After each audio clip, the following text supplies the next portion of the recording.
to Fresh Face Comics, the comic book podcast where a lifelong comic book reader guides his friend through the world of comics for the first time. My name is Joey Morgan, the aforementioned lifelong reader. With me, as always, is Jacob Licklider, the aforementioned newbie. Insert the theme song to MASH here.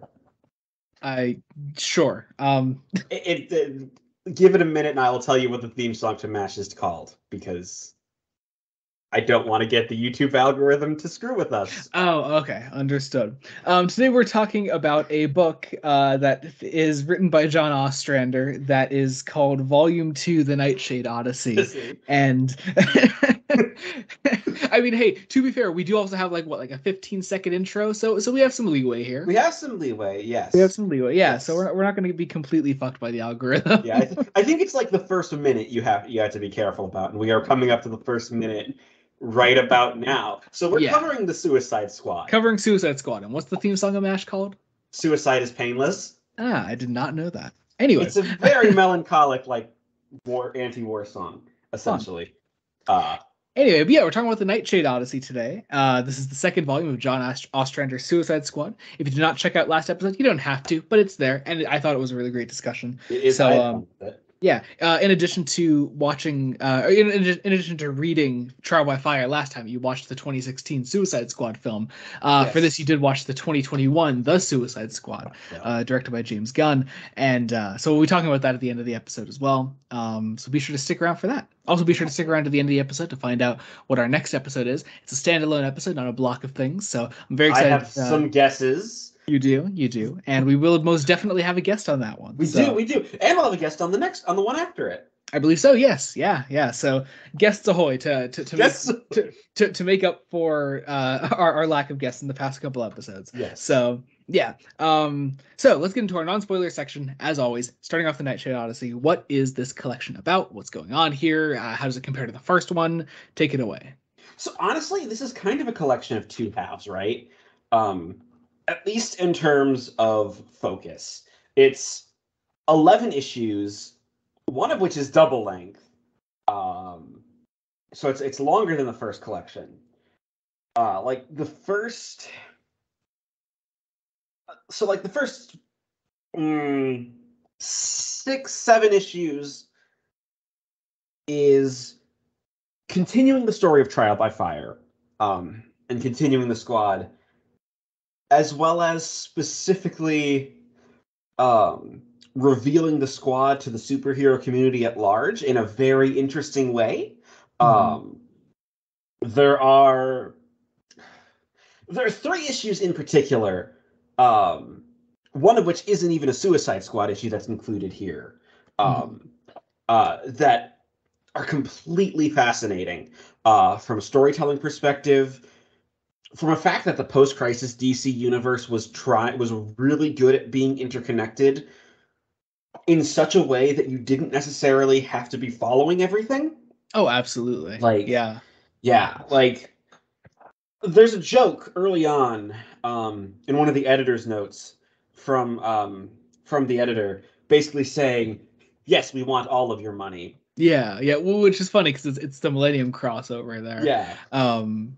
Because there's more Millennium here because we covered some Millennium back in episode 24 with Wonder Woman Volume 1, and so that was fun to have there. Suicide Squad only gets one Millennium crossover, which you got to be at least kind of thankful for. Which is weird because I liked the Millennium crossover here more than the Wonder Woman one, because with the Wonder Woman one, it does feel like it's intruding on the story that George Perez is telling. Like, Perez is telling a story already. He's in the middle of another story, and they're like, "Here, tie it into Millennium."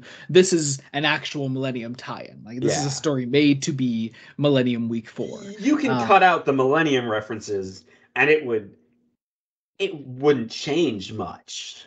In Wonder Woman, in Suicide Squad, like, that issue could still probably happen without the Millennium stuff, with some minor tweaks. Which, I mean, it helps that issue 8 that this is the Millennium crossover's issue 9, so it's coming immediately after issue 8 was kind of a very nice pause, not a pause in the narrative, but a let's reflect on things, let's be interesting, and let's just do that.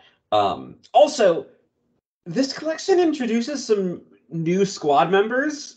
Some of them, I mean, last collection we had a couple of times where like there were just people like coming in and out, you know. But here especially, like there are just some members that show up for like 1 or 2 issues and then just fuck off for the rest of the collection. Yeah, and well, then some of them like come back. One of them we don't really have like an actual name for.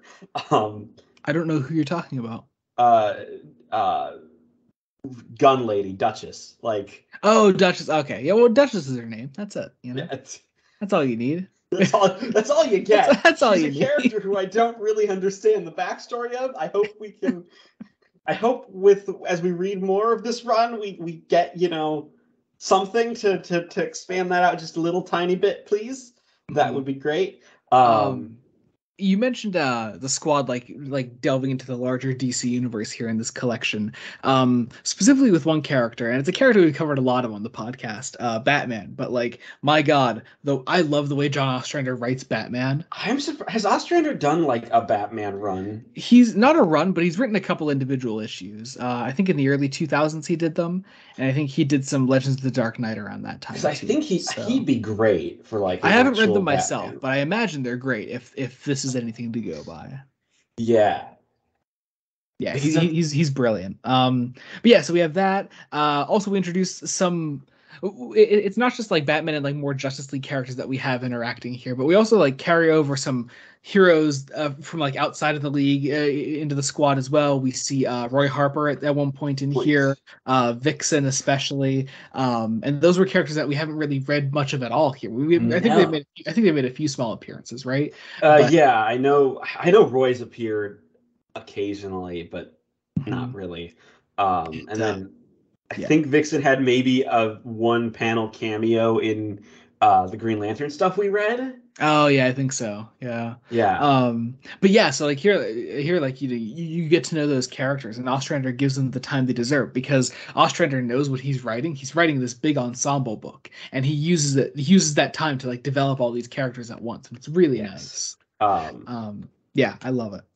It's also just really interesting just to see now that Ostrander's found his feet, he can really develop further sort of the ideas and of sort of what he wants to do with the squad, because like we had that, which was great in the first volume, but now we're just sort of ramping things up, and you can feel that Ostrander knows, okay, I'm telling a story, I'm not going to compromise what I want to do with my story for different things.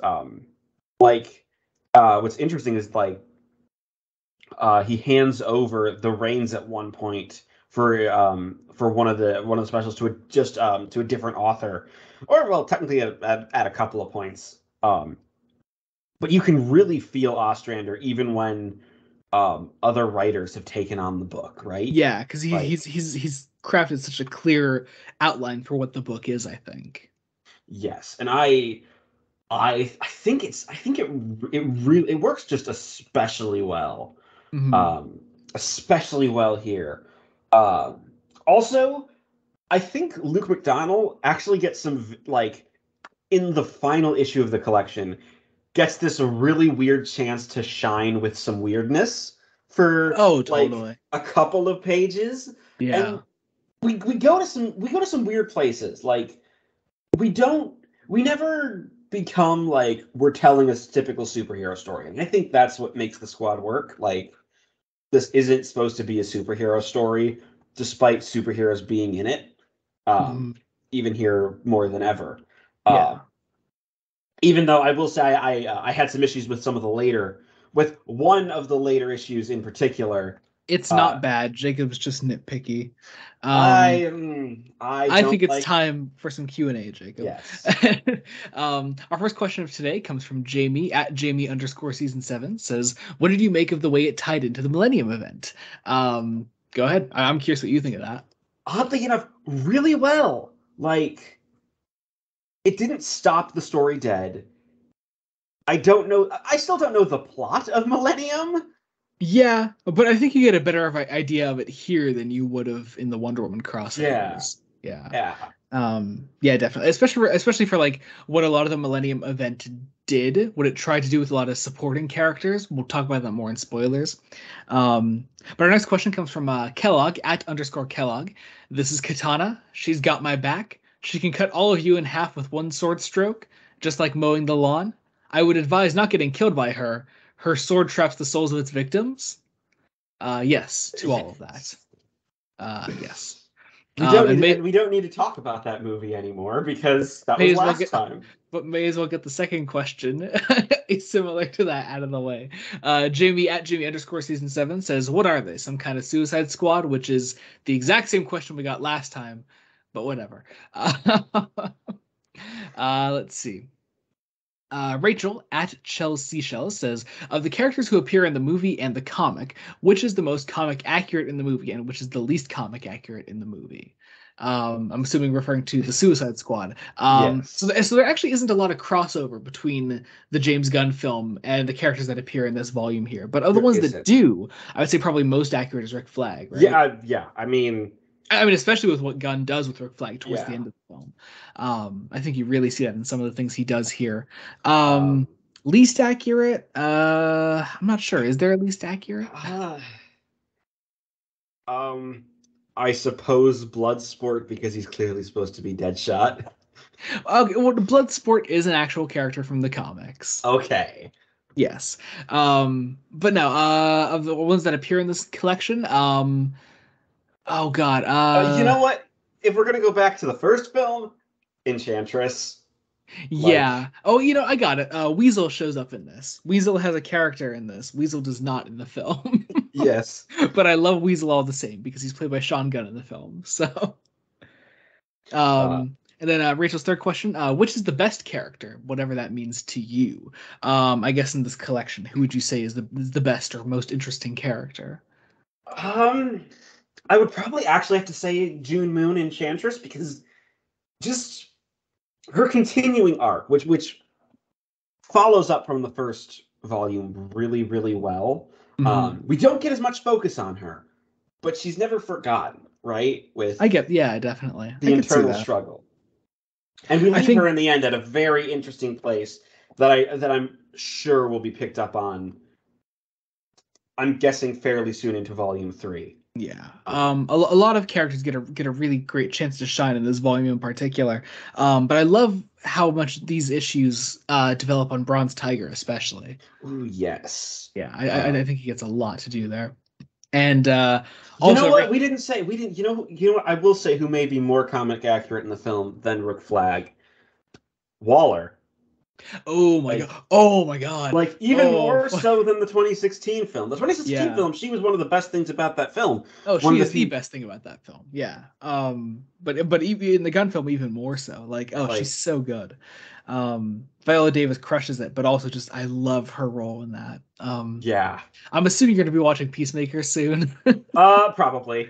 Yeah, it just makes you want to watch it. Yes. Rachel has one other thing. Says, also, since it's called the Nightshade Odyssey, please compare and contrast with Mark Gatiss' novel Nightshade, as well as Homer's Odyssey. So Mark Gatiss' novel Nightshade is about a character named Professor Nightshade from a TV show from the 60s, or no, from the 40s, I guess. 50s, yeah. 50s, whatever, called Nightshade. And Nightshade here is a woman with teleport, or that can make portals and transport herself places. So that's that. Homer's Odyssey is I guess it's about one man's journey trying to go home after 10 years when the immortal gods keep fucking him over. And the Odyssey referred to here is traveling to another dimension and going back. So I guess it's kind of similar. In the vague sense of a journey. Yeah. There aren't this isn't like Scott Snyder's Batman, where I can say, here are the parallels to Greek myth. Yeah. But then let's see. Our friend Mason the GD256 has 3 questions. One, is there anything about this story that relates to Star Wars, specifically when it comes to Luke and Leia? Jacob, I feel like you put Mason up to this one. I didn't tell him. Jacob, I just mentioned I was reading this and a certain plot point came up and I needed to bitch about it to someone. You definitely put Mason up to this. I promise you I didn't. You totally put Mason up to this. This will not be addressed until the spoiler section, friends. Yes. His second question, compared to the first one you covered, what is one thing that is better and one thing that is worse? I think the inner team dynamics are better, or at least more fleshed out here, and a bit. I argue they're a bit more balanced, especially when it works better when Ostrander like swaps someone off of the team for a bit and then brings someone else back in. Like you said for Bronze Tiger, like he really gets to shine because there's a point in this where Rick Flag just isn't in the issue. Yeah. So Bronze Tiger becomes like team leader, and so he really like gets to like come to the forefront of the story. I agree. And then one thing that you think is worse. I think there might be a couple points where the not McDonald's art, but like the other artists who are brought in to do stuff don't mesh as well, as nicely, like not poorly or anything, but like there's a special issue in here that is drawn not by McDonald, but it's drawn by Paul Kupperberg. Yeah, Paul Kupperberg, and it's not like bad art or anything. It's just I don't know. It just doesn't pop as well. I get that. Which is interesting because the issue of Justice League that's included here, which is drawn by Keith Giffen, fits really nicely in with McDonald's art style. Mm-hmm. And then Mason's third question, would the story in this comic make a good movie? There are a couple different stories throughout this collection. The titular one, I think the titular one you could possibly at least the first two issues of the third one would be a little more. Yeah. But I think like especially like issue 10 and the JLI crossover could make a really good film. That would make a really effective film. Like, yeah, I would love that. And then we also got last question. We have got a DM to us from our friend Andrew, who's been on the podcast before. He says, "Do you feel Volume 2 is an improvement on Volume 1? And which characters is the most interesting so far?" So we kind of covered that second one already. So do you think overall 2 is an improvement on Volume 1? Not in. See, that's the difficult thing. Because for me, there was one issue that just really did not work and brought the entire collection down. In a lot of ways, it did. If you cut out that one issue, yeah, it's better than Volume 1. But as it stands, kind of not. I do think they also may have been able to choose a different title for the volume since the Nightshade Odyssey. Okay, so I disagree on like pretty much everything you've said. I do think it is an improvement on Volume 1. And I would also say that like I don't know what else I would call it. Nightshade Odyssey is the longest story featured in this collection. It's 4 issues if you include the Secret Origins one, and like I don't know what else I'd call it, honestly. Like, see, I would either draw up against call it up against a wall from drawing on issue 10, or possibly battle lines from issue 13. Because honestly, I feel like the Justice League crossover and the stuff in between that feels more like the centerpiece of the volume.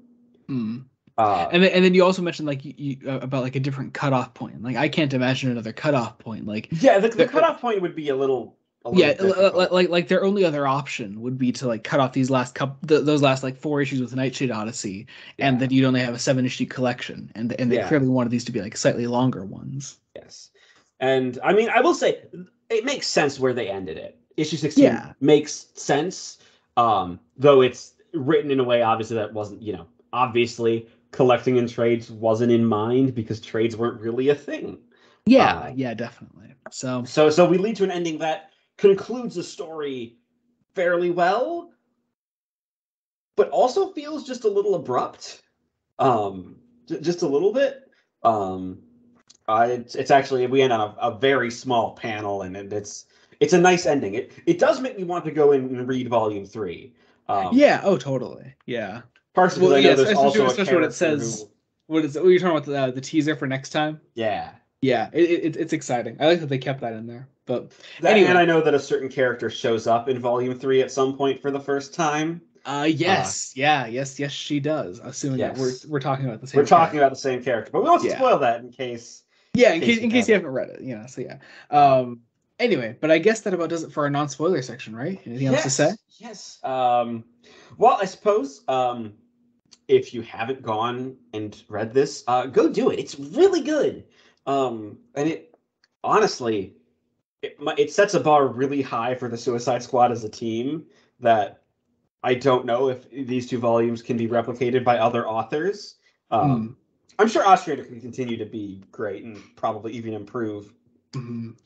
It's interesting. I've read like not great Ostrander. Like Ostrander is usually pretty great, but he doesn't have like a perfect track record or anything. And there are other phenomenal Suicide Squad writers out there. So yeah, I mean, just keep it open mind with future Suicide Squad readings, I would say. Yeah. So, yeah. Anyway, but yeah, pick up this volume. We're about to get into our spoiler section. So if you'd like to see what's coming next, skip to like the last minute of the episode. The last couple minutes of the episode, where we will be revealing that and going on to then eventually going on to something else that I have some idea of what it might be, but I'm ready to be surprised. As well as if this is where you're bowing out, leave a like and rate us on your preferred podcast platforms. But this is, I guess, your final spoiler warning. Yes, let's get into Suicide Squad number 9, which is our Millennium crossover of the collection. Now Millennium, like we mentioned already, you're kind of familiar with already because we had 2 Millennium crossovers back in Wonder Woman. And there, like, we didn't get like too much. It was mostly just like, here's an ending to the issue that says like Wonder Woman's going to go off and do something in Millennium, and then she's going to come back into her own title and do that again. This though is like actively happening during Millennium and is meant to be a Millennium story. Yes. And it really works. So we pick up from last time with the Privateer is now like officially on the team here.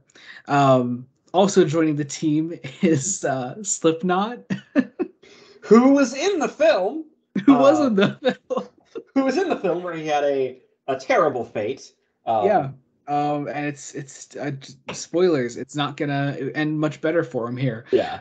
I will say what's really nice is that the first opening, our opening narration, really does a good job of setting up right. Here's what the team's doing. Here's how it ties into Millennium. That there's a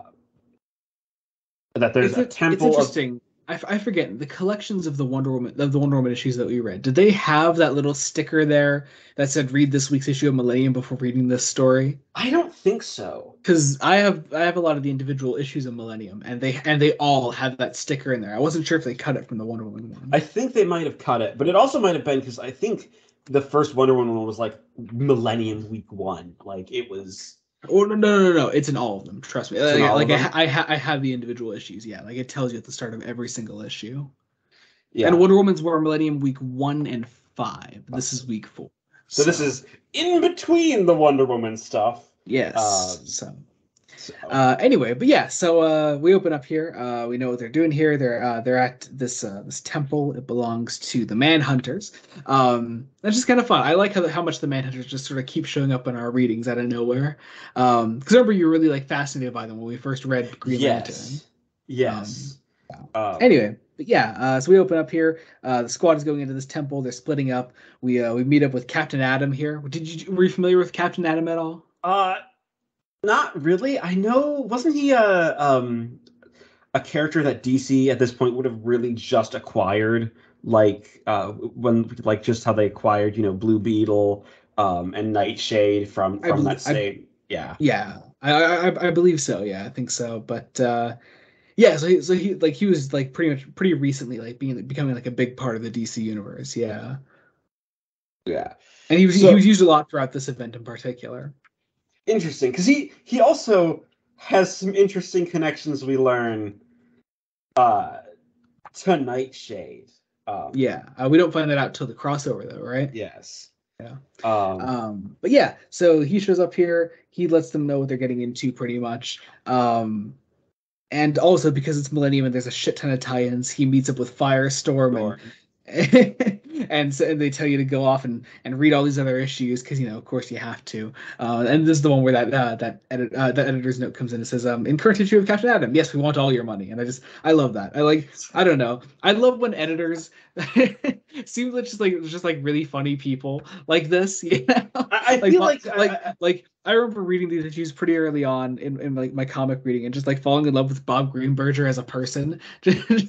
I feel like, man, he seems like he has a great sense of humor. I don't know. I feel like he's also kind of, it feels almost slightly annoyed where it's like, yeah, I gotta keep telling you to read all of these issues because this is the middle of an event. Yeah, we're in the middle of this gigantic yearly DC event, and we're here. So anyway, but yeah, back at Bell Rev, Waller is talking to John Economos, who actually was also in the James Gunn film, and he's played by Steve Agee, which is yes. We also find out something that will be important later, that Batman was snooping around. And Waller assesses that situation as more dangerous to us than the Manhunters, which is a nice little bit of foreshadowing because it is.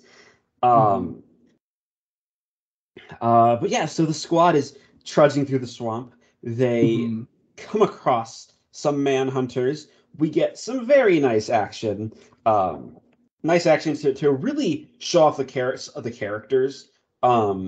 Which I think partially works because it's a tie into an event. This could very easily have been someone's like first issue of Suicide Squad, and especially because Suicide Squad was still a really new series at the time.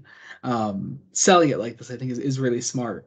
Continue to fight off the Manhunters here. Everyone's sort of splitting up, and I love this bit here where Slipknot goes running off because he doesn't believe the actual the bombs on their wrists are like a real threat or whatever. It's a bluff. And actually, I think we get like pretty much this exact scene in the 2016 film, right? Yeah, because he's running off because Boomerang told him to. He's like, oh, it's a bluff, let's find out. And then Slipknot basically, well, he doesn't die, which is kind of, or no, is he dead? Yeah, he's not dead, but he's not dead. He just gets his arm blown off. Be, Which but again, I think this is the first. And I think it's just really funny. This is the first, I think, of the bombs to go off in the series. Yep. Yeah. Yep. First one. Interesting that it took 9 issues. Right. To actually like show off that this is a real threat. Yeah, you would think it would happen like early on, but no. I mean, 9 issues is still early. This original run ran for like 60 odd issues. So yeah, but you would think this would be like issue 1 material. Like we have to scare the squad. Yeah, I mean, we still kill off one of the squad in issue 1, just not by a bomb. So I also think it's really, really interesting that it's Boomerang who convinced him to do it. Right. Of all people, like Slipknot trusts Boomerang to tell him the truth. But he goes off and gets his arm blown off, and this woman finds him. She's dressed in like camo and has a red bandana on. Meanwhile, the Deadshot and Boomerang and the Privateer and Flag, they're all split up. They're fighting off these Manhunters. They're also with Sharon here, who Privateer and Flag are still fighting over pretty much. Yes. And yeah, it's a fun little love triangle. Not that it's gonna last long, but still, it's there. we get sort of this reveal that Karen's had feelings for Privateer at some point. I just realized, did I say Sharon? You said Sharon. I said Sharon. I meant Karen. Wasn't Sharon the name of Richard Flag's wife? I think so. I love how similarly these characters are named. It's brilliant.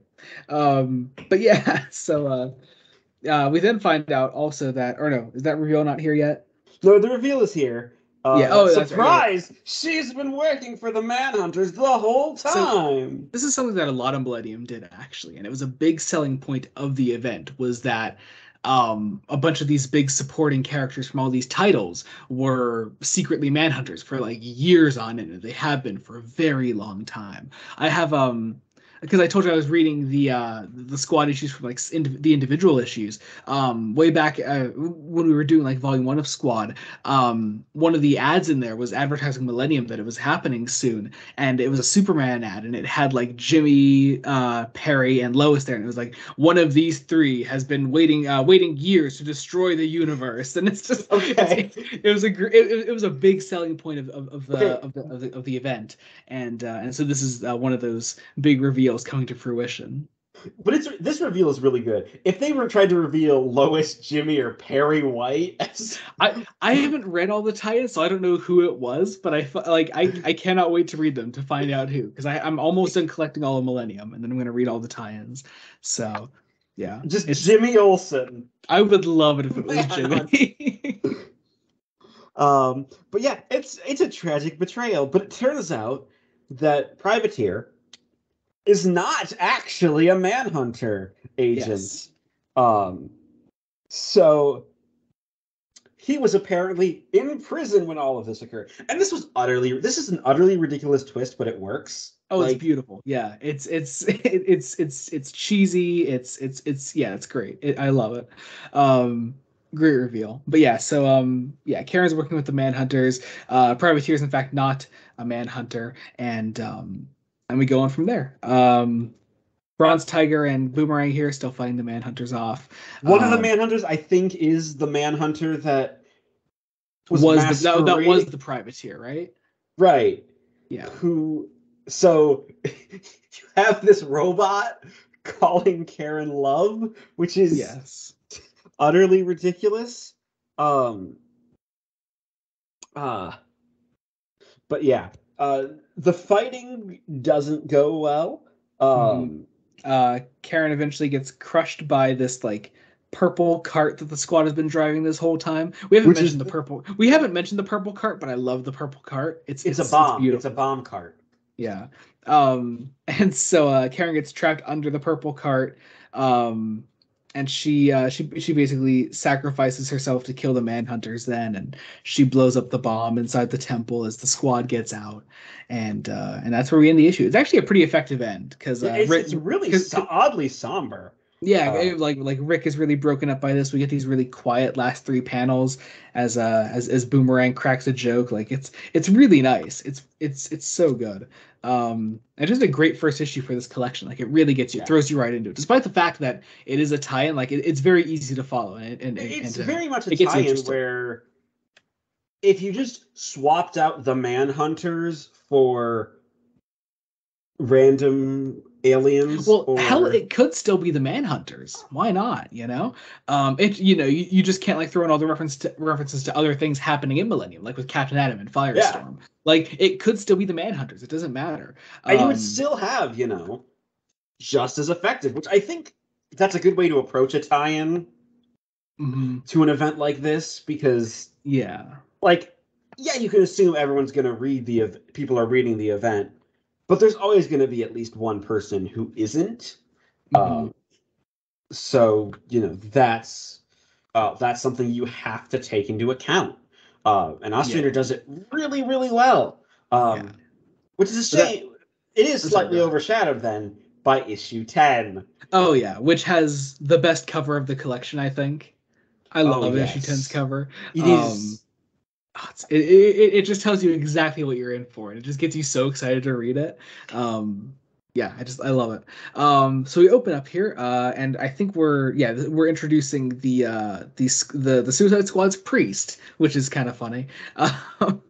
They get their own reverend here, and it's just, I don't know, it's a fun little touch. It's an interesting idea to have, because they have a psychologist for like their mental health, so I imagine this would be checking in on their spiritual health. Yeah. And we find out his name is Richard Kramer. And he's moving into basically a small little chapel that's been converted in the prison, which I think it's an interesting idea. And you get part of me was thinking, okay, is this character going to turn out to be evil? Because so far, by the end of this collection, he hasn't yet. He hasn't. So that's nice. He's normal. It's nice to have someone that's not betraying us. We also find out that the woman with the gun is called Duchess. Yes, and we've taken her in to be part of the squad.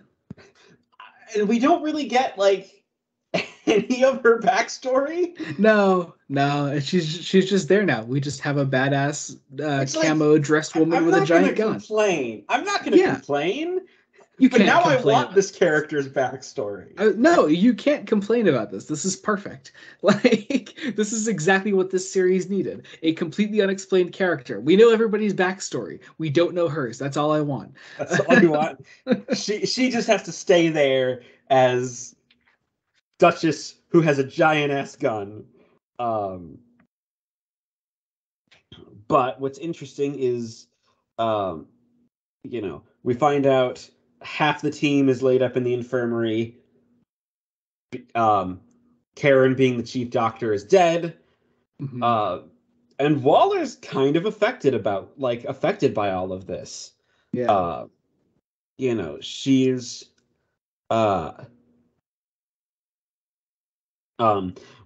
she's afraid that her assistant Flo might be becoming romantically involved with Bronze Tiger. And it turns out she's going to be leaving for Washington in the morning, so her subordinates will have to be in charge. And we also find out that Privateer is going to be leaving. And I really like his exit scene. It's such a nice little end to his character arc. For a character that just seems like he was brought in to make Rick Flag pissed off. Like they end on like nice terms actually, which is nice to see. But Rick is still not okay, of course, for obvious reasons. It's still very nice to see. And so we go over then. We find out that one Matches Malone is being held here at Belrev. It's midnight, and you gotta wonder how many times Bruce has taken off the Matches Malone disguise to reveal himself as Batman. And and people know that Matches Malone is Batman. Like they just got to figure this at this point. Like it's got to be common knowledge, right? Apparently, it isn't, because he snuck past Waller, and Waller has a crazy intelligence agency at her side.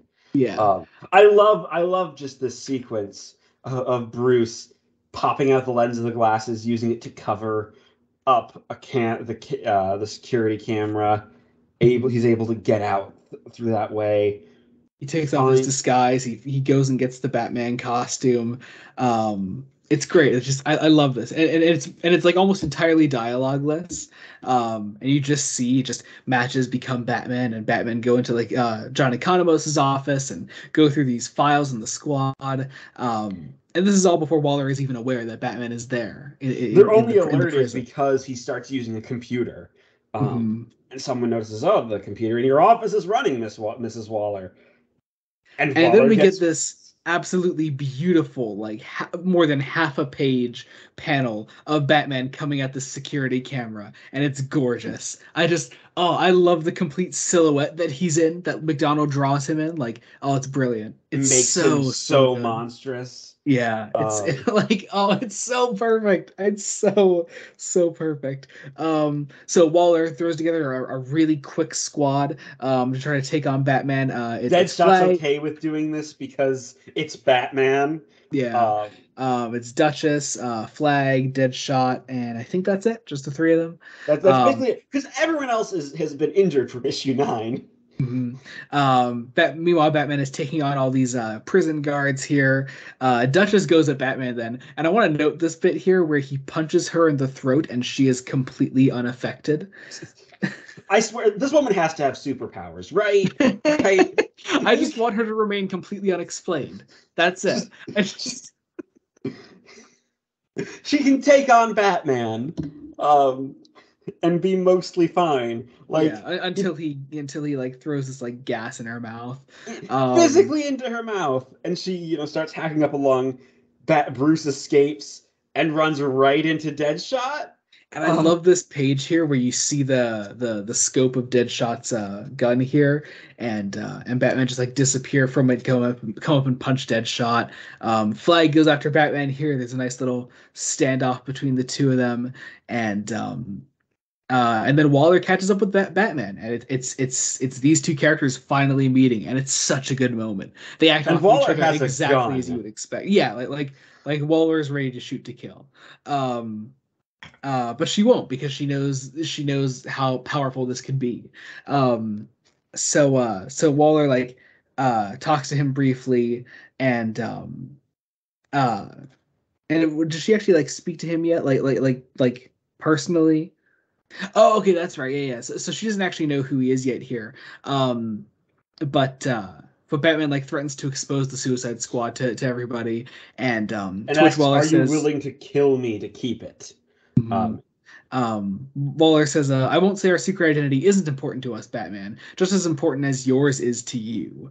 I love that. It's so good. And it just shows like the kind of relationship that they constantly have in the comics between these two characters. Just they know so much and they cannot use any of this knowledge. Well, what's implied is they know that matches Malone as Batman, and because he was in a prison, he left fingerprints. Yeah. Well, so Waller may not know Batman is Bruce Wayne yet, but she's about to find out. Yeah, like he basically already gave his identity away to her. Yes. And so the issue pretty much ends like Batman just walks away. He's allowed to because he has that information, and she has that information on him, and it ends in this perfect standoff where nobody can move pretty much, and we leave it there for now. And we're gonna follow up on that soon, but I just love that. I think it's so great. Also, Flag is reinstated as a mission leader because he is then immediate.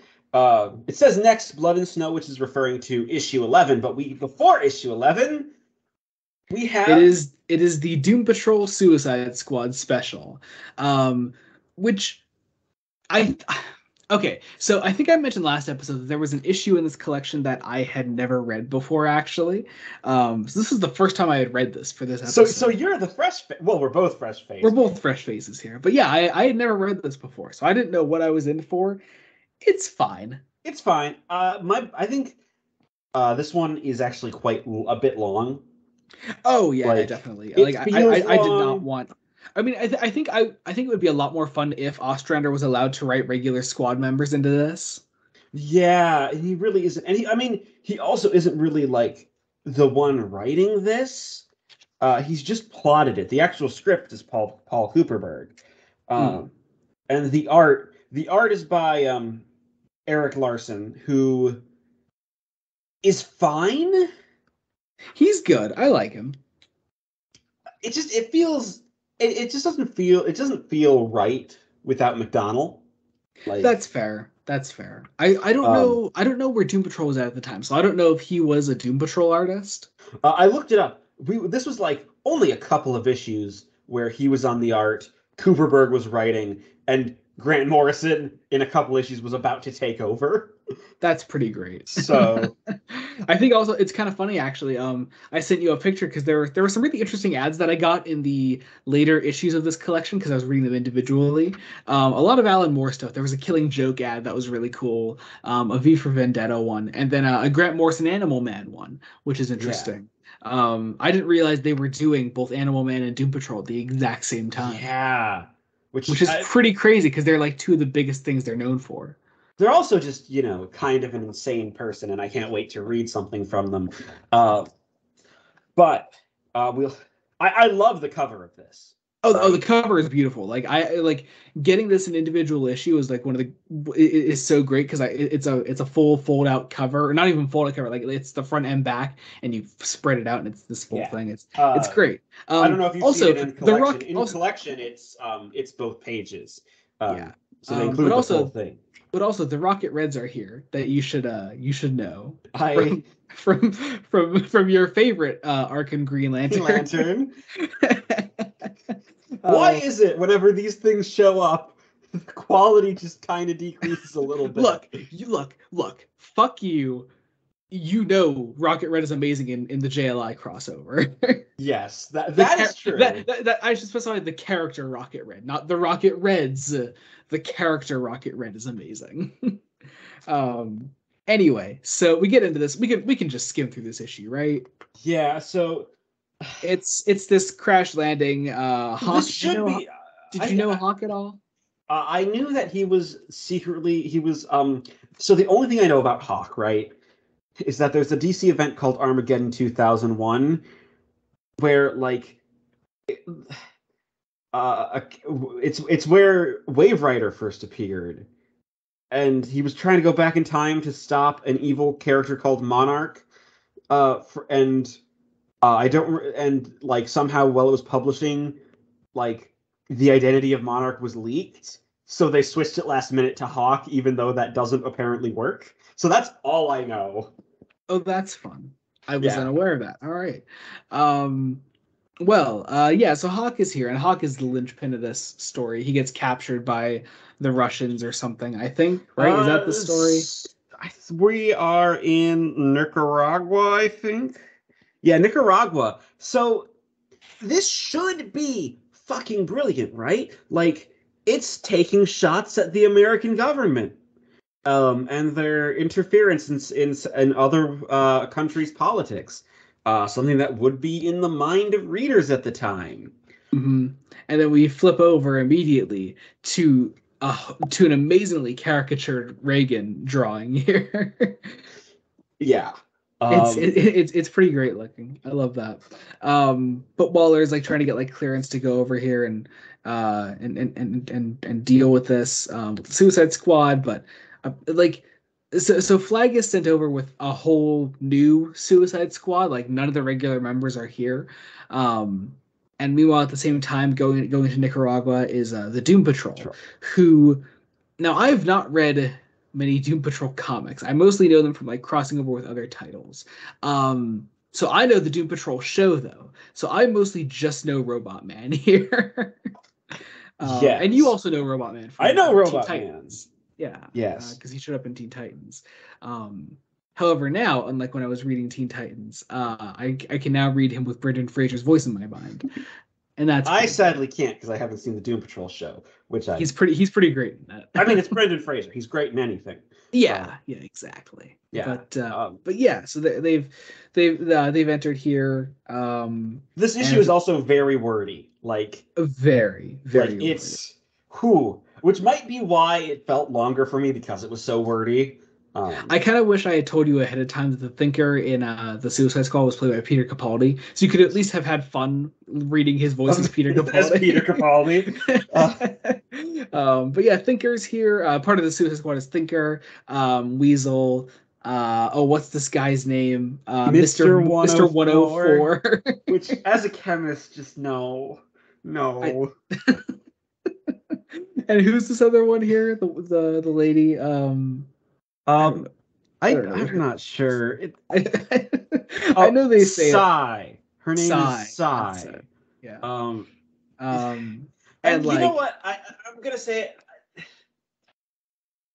Because none of these characters have really been established before this in the Suicide Squad book, that also made this tougher for me to get through, just because. Yeah, I get that. I don't care about any of these people. I just got fixated on this panel at the bottom of page 9, where we zoom in on Mr. 104's face, and it looks like that picture of Nostromos that I always make fun of from Prophecy of Doom. That's what. Okay, I was trying to figure out where my brain was going with that. It's Prophecy of Doom, from one of the worst Batman the Animated Series episodes. But yeah, so Hawk is stuck in a Nicaraguan prison, and he's trying to be rescued. Let's see. Who is the black and yellow lady? Negative Girl, I think. Negative Girl. So there. Oh, that's okay. That makes a lot of sense. Yeah. So apparently this is right before Morrison came in and redefined the Doom Patrol.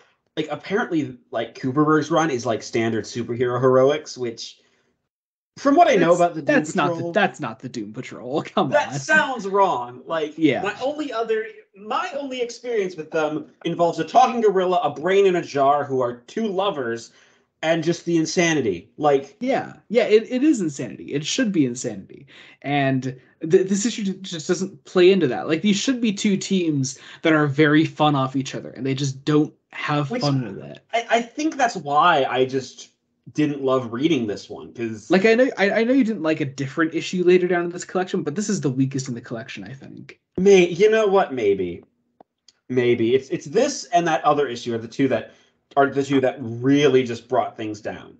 Plus, the Secret Origins issue has one aspect I dislike, which though that aspect isn't the worst it could be, knowing who drew that issue, because I have seen that art. But yeah, it's. I would say like the one really fun thing about this issue though is Weasel, like how Weasel is written. Yeah. Weasel is just constantly screaming flesh and trying to murder people, and it's great. It's really fun. But it's sadly just not played up as much as it definitely could be. Like play it up, people. You've got like a bunch of weird characters. Let them interact. And like I said, like the big thing that doesn't really work here is the fact that none of these squad members are established as squad members. And we should have like, returning characters here that you're able to really play around with their characterizations rather than just introducing these characters as Suicide Squad members. Yeah. So they come to blows. The Weasel is shot, and basically the characters have a lot of action with a lot of frankly boring dialogue. Mm-hmm. Mr. 104 turns into lead. Yeah, he can turn into any of the 104 elements, which okay. Look, if you want to have a rant about this guy, go ahead. Well, it's not because it's scientifically inaccurate. It's because you could do so much interesting stuff with that. Like, yeah, and they just make him like Rocky type elements. Like, yeah. I mean, I think he becomes helium at one point.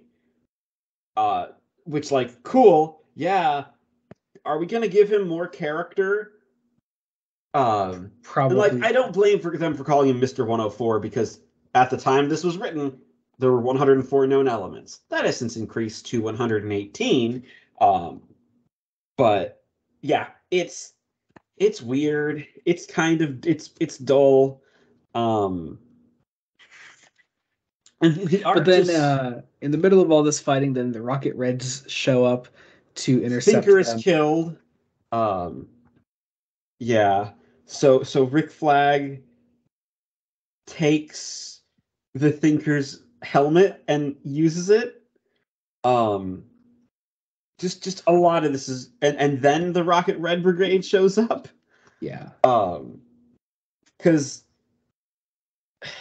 again, we're trying to integrate international politics in the Cold War, which which has been done before in this series, and it worked really well in the Moscow 3-parter. It just doesn't quite work here because you're also throwing in the fictional Rocket Reds. I mean, granted, the Moscow 3-parter did also throw in the People's Heroes, yes. So I guess I'm not one to talk here. Yeah, well, I think it's more because Cooperberg just isn't as deft a writer as Ostrander is. Like, I agree. Yeah, that makes sense. Like, again, so many pages of this special have so much dialogue. But yeah, both teams have to work together to attack the Rocket Reds, which would be fun. More characters get hurt. More characters, we get a lot of action. Rick Flag perhaps has the best characterization out of anybody in terms of. Well, yeah, because he's the really established character here that Ostrander is plotting out. Yeah, so we know where he is. We know that his character is being a bit of a prissy bitch right now. Yes. But like, it's a bit fair. Also, but him also in the Thinker's cap is just such a weird image. Yeah, it's kind of funny. But he puts on the Thinker's cap, and when it does, it's implied that it starts to like mess with him, mess with his mind. He starts to get more aggressive. So he even like attacks. Who does he attack here? Arani Calder. So Calder. Oh, that makes sense. I don't know how she's related, but she would be related to the chief somehow. Yeah, I think they say it's the chief's daughter or granddaughter. Like, so next generation. And I like the idea of Flag becoming angry and losing his sanity, but it isn't as well explored as it could be, just because we do get a funny bit here though, where Weasel tries to eat Robot Man. Yes, and presumably his teeth break. And the Rocket Reds, it's a lot of fighting, and the whole thing is they're trying to take Hawk and save him. Yeah, and I'm not quite sure what the end goal is there. I think it's because Hawk works for the government. Yeah, I'm not sure where Hawk was as a character at the time, so I'm not sure exactly how that plays into it. Yeah. Mr. 104 turns into uranium at one point, which should mean that everybody starts dying from radiation poisoning. But that wouldn't make sense. that wouldn't make sense. That would kill everyone. But yeah. Anyway, so yeah, fighting goes on. Who comes in? Oh yeah, so who is this guy? This like bulletproof man with a mustache. I don't remember. I don't know. This issue is so weird. It just keeps throwing characters at you and expects you to know and care about them. Yeah. But yeah. Also, Flag then kills the Weasel. And then that's enough to make him rip off the Thinker's cap. Yes. So they run off. The Doom Patrol takes care of the Rocket Reds. Hawk makes it out. By Flag himself. Yeah. And then the big mustached man, or sorry, the squad of the Doom Patrol, or actually no, is the squad just Rick Flag at this point? Pretty much. And him and the Doom Patrol, they take Hawk away, and the big mustache man meets up with oh god, this dude with the sunglasses from the Moscow 3-parter. Yeah. So you tie it in sorta to squad things that have happened before. That it turns out the mustache man was a Soviet agent. Which might be trying to set up stuff that's later. I don't know. Because then we cut back to Bellerive, where Flag, reports to Waller, and Waller is pissed that the mission happened anyways. Yeah, it's weird. It's so weird. Because I think the idea is that this mission was set up by Tolliver through Reagan, and it was forced to happen, which sucks. Then we go to the Kremlin, where who is okay, so the sunglasses man is called Zastro. Yes. And Zastro kills the Kremlin, and that's it. That's the end of the issue. It's very weird. I am so ready to move on to the next one. Yeah. So now we move on to you know what hurts about it though? Like the Doom Patrol Suicide Squad special sounds like it should be so much fun, and it's just not. It sounds like it should be a winner. Like, yeah. If this was a couple months later and Morrison was on it, though, it would be a winner. If Morrison wrote this, oh my god, like just whatever. Anyway, Suicide Squad number 11. The cover promises very similar things to the Doom Patrol Suicide Squad special. We get some big character crossovers, and Ostrander actually has fun with this one. Yes, well, because Ostrander is writing. But we open with, I guess, our first instance of fan service. Yeah, I guess so. Vixen is a model. Yes. Her name is Mari. So what was your history with Vixen as a character before this? Okay, so I have been reading the Vixen webtoon. Oh, that's right. I forgot about that. Yes, Yeah. which ages her down a little bit to like college age. Okay. I think in this she's supposed to be older. She's also a model in that, and I think there's a bit more integration of African mythology in the webtoon. Okay. So, but fairly similar backstory. And I think her surname's different, but that doesn't matter. She's a fun character. Was that all you were familiar with her with? Like that I knew there was a Vixen animated show that I hadn't yeah, seen. it was part of the CW universe. Yeah. Yeah. There was that, and I think they actually had the actress that voiced her in that show up in one of the crossover events on Arrow and Flash. Oh, that's cool. Yeah, she actually like played the character in live action, and so that's pretty cool.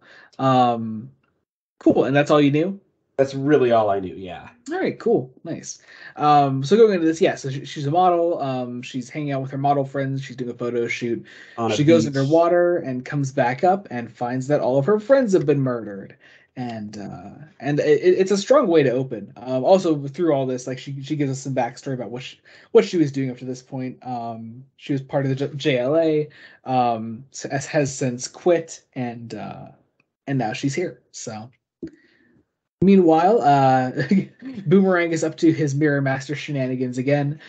He's trying to rob a bank. I do like how he does it. He goes up to this woman disguised as this other woman and like hands her a note that says, "This is a stick up. All your money, or I steal your identity." And then, but I think his wrists communicate. I think it's like his The communicator starts to go off and it starts to like mess with his teleportation thing. Yeah. And so he calls Waller to like stop to like turn it off, and so she does, and he gets called in to be part of this mission. So on the team here for this mission we have Black Orchid back, Nightshade, June, Vixen, and we see Speedy here, Roy Harper that is. And I think so. What is your history with Roy Harper as a character? So I'd seen Colton Haynes portray him as on Arrow. Okay. And you had talked to me about the infamous. Oh yeah, that's right. Yeah, the Green Arrow, Green Lantern issue. My ward is a junkie. Yeah, my ward is a junkie. It's so I love that. That's one of my favorite like memories of recording this podcast, and it didn't even happen on the podcast. No. I think it was like after we'd recorded the first episode, and I told you about just some weird comic shit, and I showed you the cover of that issue. But he's great, and so it's fitting that Roy Harper is here for an anti-drug story because this is turning into an anti-drug story, which I think is honestly kind of hilarious. Also, I can't remember the name of the guy, the helicopter guy that's here. He was back in issue 1 of Suicide Squad. He's here too, and I forget his name. What is his name? I don't remember. I guess we'll find out. Anyway, so we get briefed on this mission. I do love that Waller will just sometimes call Captain Boomerang Boomer, so you get lines like "Shut up, Boomer." Yeah, which has such a different. I forget. Have they started calling him Boomer Butt yet? Yeah, they have. They do it. Okay. They do at some point during this collection. Yeah, one of my favorites. Anyway, but yeah, so we get briefed on this mission. Roy is obviously involved in this. He knows about this dealer that is the person that killed all of Mari's friends. Because one of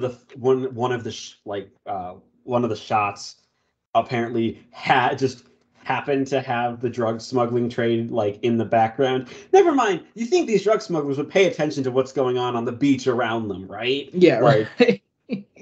Like, if you're going to be peddling cocaine, maybe don't do it near a beach where there's clearly a bunch of people. You will be seen.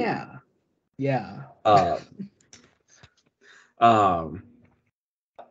yeah, so everyone gets sent out then. Boomerang gets sent over with who's he sent over with?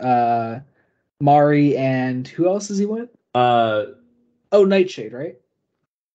No, Black Orchid. It's Black Orchid because Mari's No, because Nightshade is for teleportation. Yeah. And so Boomer has to like pretend that he's a pimp and they are his prostitutes, as and well as like a high smuggling drug lord, which is just look at what they dressed this man in. I love it. It's so funny. But yes, he has to like sell Vixen and Black Orchid to Cujo, and it's we get this weird scene then where they're with this other like woman of Cujo's who like I guess they have to do a search. I guess Yeah, it's an awkward scene. It's intentionally uncomfortable. Yeah, exactly. But anyway, we go over to Washington then. The office of Senator Joe Cray. Yes. And we find out that Joe Cray, that a story is broken that Joe Cray has been selling governmental contracts that might stop a re-election campaign. So then at this point, Derek Tolliver barges in and is just going to blow the whole Suicide Squad's identity to this senator. Tolliver is the fucking worst. I hate this man so much. And this is a thing that I don't think gets resolved in this volume. I think no, Tolliver is just a continuous enemy of the squad's success. Yeah, like this is a thing.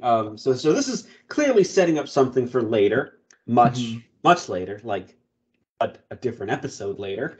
But we go over to the Colombian jungle where Nightshade and Roy are talking to each other. We see just how edgy Roy is already at this point. Okay, so I imagine it's because he's an ex-junkie. Like, yes, oh totally, and that's why this is so like personal to him, I really like this scene. Like, it's really, really nice. Because we also Briscoe, that's the other guy. That's Helicopter Man's name. Briscoe. Right. He was there back in issue 1, though, I swear. And he also Enchantress is with them. Yeah, June is like hitting on him, and he's like he can't take a hint, which is pretty funny. But yeah, then they get surrounded by these I guess people that work for Cujo. Yes. And they all get inside the helicopter. They start to escape. Cujo's men go after them. Roy is shooting them with arrows, of course. Nightshade is punching them in the face. It's a great scene. Briscoe stabs a dude in the neck, which is pretty fucking great. Yeah. So we've kind of turned into just like a late 1980s action movie, and it's great. This just turns into an action comic at this point. Not Action Comics, that is. But yeah, so they're getting chased by Cujo's men. They go away in the helicopter, and they take out I guess is one of Cujo's like buildings. I don't know. Yeah, one of his like strongholds. Yeah. And then a bunch of like Cujo's like jets coming after them, and we end this cliffhanger, which is just like Briscoe saying like, "Oh well, we might die here, whatever." And then we go into issue 12, which has a really great cover. Yes, I love the like Nightshade versus Enchantress cover. It's so nice. Yeah, and I think this is the one where we get a decent chunk of stuff with the Enchantress here. But yeah, so this is Blood and Snow Part 2, where we continue on the action. We have, basically all this action is possibly ruining the other team's plans because you have Boomerang, Orchid, and Vixen all in the home, right? Boomerang is being Captain Boomerang. but his plan is working. Like they don't suspect him yet. Black Orchid is like chokes him and lifts him up, and he gets and then kisses him. And then we get like one of my favorite scenes in the collection. Cujo just bursts in with his men, tells them to surround them, and Boomerang has to talk his way out of this. Yeah. To which Cujo immediately slaps Boomerang. It's like, you lied to me, senor. We took your fingerprints from the glass this afternoon and had my Interpol informer run a check on them. This is good business for us to be sure we know with whom we are dealing. Your name is not Hillary. It is Harkness. This makes me suspicious. I come here to question the women and find you, and I become more suspicious. Of course I didn't give you my right name, bloody hell. I need to be cautious too. And he's trying. He is trying to talk his way out of it, but he's such an idiot. It's a pretty great moment for his character, actually, just to see him like just kind of squirm like this and make it kind of work. Yeah. It's funny, like he tries to like play it off that like that like he's like really close with his women, and so he tries to like get Mari to kiss him before Cujo's men aim their guns at them again. Just again, just a really funny moment. And Boomerang is just, throughout this whole comic, last volume and this volume, is just such a great source of comedy for the team. It's also just a great distraction, so Black Orchid can slip off and get changed into costume, and like that's when they can actually engage in fighting. Like Boomerang uses the boomerang to knock someone out. Mari goes feral. Then we cut back to the jungle. Nightshade is surrounded by a bunch of Cujo's men. Nightshade and June then make their way inside to one of the stash houses. Also interesting, one of the editor's notes here, they advertise Secret Origins 28, which isn't even out yet. Even according to the editor's note, they're like, it's on sale soon. On sale soon. Never mind, you don't tell us when. Like, yeah. It's just kind of funny. But yes, they go to one of the stash houses. June transforms into Enchantress and is supposed to destroy all this cocaine in here. But Enchantress is still pretty pissed off from last time that she was thwarted as Enchantress. So she has the whole ring and necklace deal from Madame Xanadu, which I'm glad that's being kept up with, because like you would be pissed too if you were made someone's servant through a magical ring and necklace. But yeah, so she attacks Nightshade then. There's this great little fight between the two of them. Enchantress tries to get the ring off of Nightshade. It's just a nice little fight scene. I like it. She does actually knock Enchantress out, which is pretty fun, and forces Enchantress to destroy all the cocaine then. And she then forces Enchantress to transform back into June. And then Which interestingly is that once the transformation happens, Nightshade doesn't immediately let up. It's like this great idea that, Nightshade has to be sure it's June and not a trick from the Enchantress. But we saw that last collection too, where there was that bit where she where June is talking to the Grieve, right? And right. And when we see that, like, there's still a bit of Enchantress there even when she's June. So that's why like Nightshade doesn't let up here. But she calls in Briscoe then to take out the stash house. Boomerang escapes with or is trying to escape with Orchid and Vixen. It's interesting. If you didn't know who Vixen was as a character here, they don't quite make her powers clear here, do they? No, they don't. Now I knew because the webtoon and just is very good at explaining that it's like she takes on aspects of animals. I really like the internal struggle that gets introduced here, and I was surprised that Vixen stays on the team for as long as she does. She's still here by the end of the collection even. But yeah, so she kills Cujo, and that even like fucks her up there. Black Orchid comes in and takes Vixen away, takes Boomer away. They all fly away together. Roy Harper sends in the final arrow that sets off the stash house and blows the whole thing up, which is a nice little moment for him. And we close off the issue then. We have this meeting between the squad again. Rick is back from his Doom Patrol special. He comes back in, and he seems pretty messed up by the whole thing for obvious reasons. Even Boomerang is a bit sympathetic when he finds out that Rick was the only one to survive the mission. Like, Boomerang does have a heart. And then we have some interesting musings from Roy Harper on drugs, right? It's like, we didn't really achieve anything. What we did just means there'll be a temporary shortage, and some high-paid people with expensive habits will get jittery. The other drug lords will step up production, and maybe 8 months things will be back to normal. Which is interesting. It's an interesting message to leave the kids with. But yeah, and we close off here, and again, I'm showing that Roy is right, isn't he? That's what this last scene here is meant to represent is, they're still being peddled, and it's fucked up. But I mean, hey, that's Ostrander's style, isn't it? Yeah. So we go into our first crossover directly with another title here. Parts 1 and 2 being done across 2 different issues of 2 different titles. We go into Justice League International number 13. And look at this lineup. I mean, just by the cover here, you see Blue Beetle, Guy Gardner, Batman, Mr. Miracle. Did you know Mr. Miracle at all? Well, he was in that one issue of Sandman. Oh, that's right. He wasn't he? Yeah, yes. Yeah. Cool. Yeah, and he's a whole New Gods thing. Also, the Javelin, the Javelin, who I'm sure you adore now, right? Sure, we'll go with that. Sure, the adoration is the emotion I feel at this character. So good. But yeah, so we go into JLI number 13.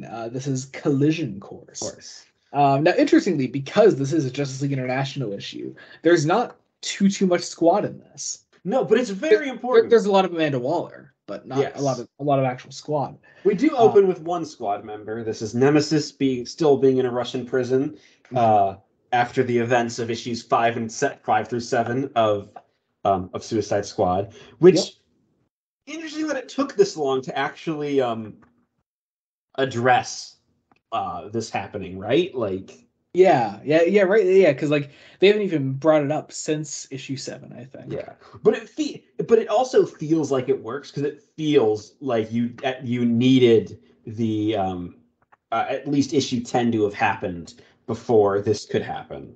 Mm-hmm. And issues 11 and 12 are just kind of a bonus to get Mari on the squad and have that as a plot point. Yeah. But Batman's here in the Batcave, or no, sorry, at the New York Embassy of the Justice League International. May as well be the Batcave.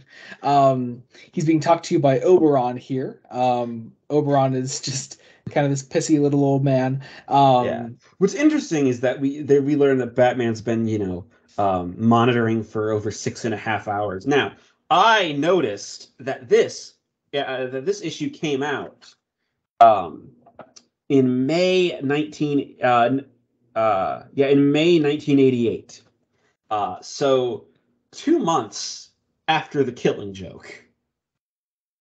I have a feeling. I had not taken note of that. Yeah, I have a feeling this is a direct reflection of the Killing Joke and the fact that Barbara Gordon has just been crippled.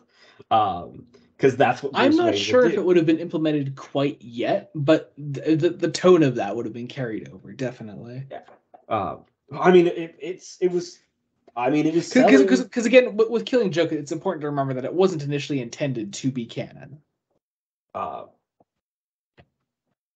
still, it still feels like it works really well if you have that in the back of your mind while reading this. Mm-hmm. Also, here's Black Canary, which is kind of fun. Have we done anything with Black Canary before? Not really. Not in any. I mean, she was in that one issue of Green Lantern in the Infinite Crisis tie-ins where they do the Alan Moore sequel. Oh yeah. But was that it? Wow. I think that was it. We haven't done a whole lot of Black Canary or Green Arrow. I love Black Canary. She's like one of my favorite DC characters. But yeah, so she's here. I just love this JLI lineup in general. Like, it's such a cool lineup of characters. It's and the JLI was like one of like the first like big teams that like wanted to step away from the typical like here are your main 6 heroes and a couple others. Like this is one of those teams that was like let's just choose some oddballs, and of course Batman was there. Well, this is also interesting because this is like I looked it up. This is I think like the first time the Justice League really had like a solo book. That wasn't just part of the Brave and the Bold. Because I think up to this point, it was just like the Brave and the Bold. Well, no, because I have a bunch of JLA older issues from like the 70s. Really? Yeah. Then the DC Wiki may be lying to me.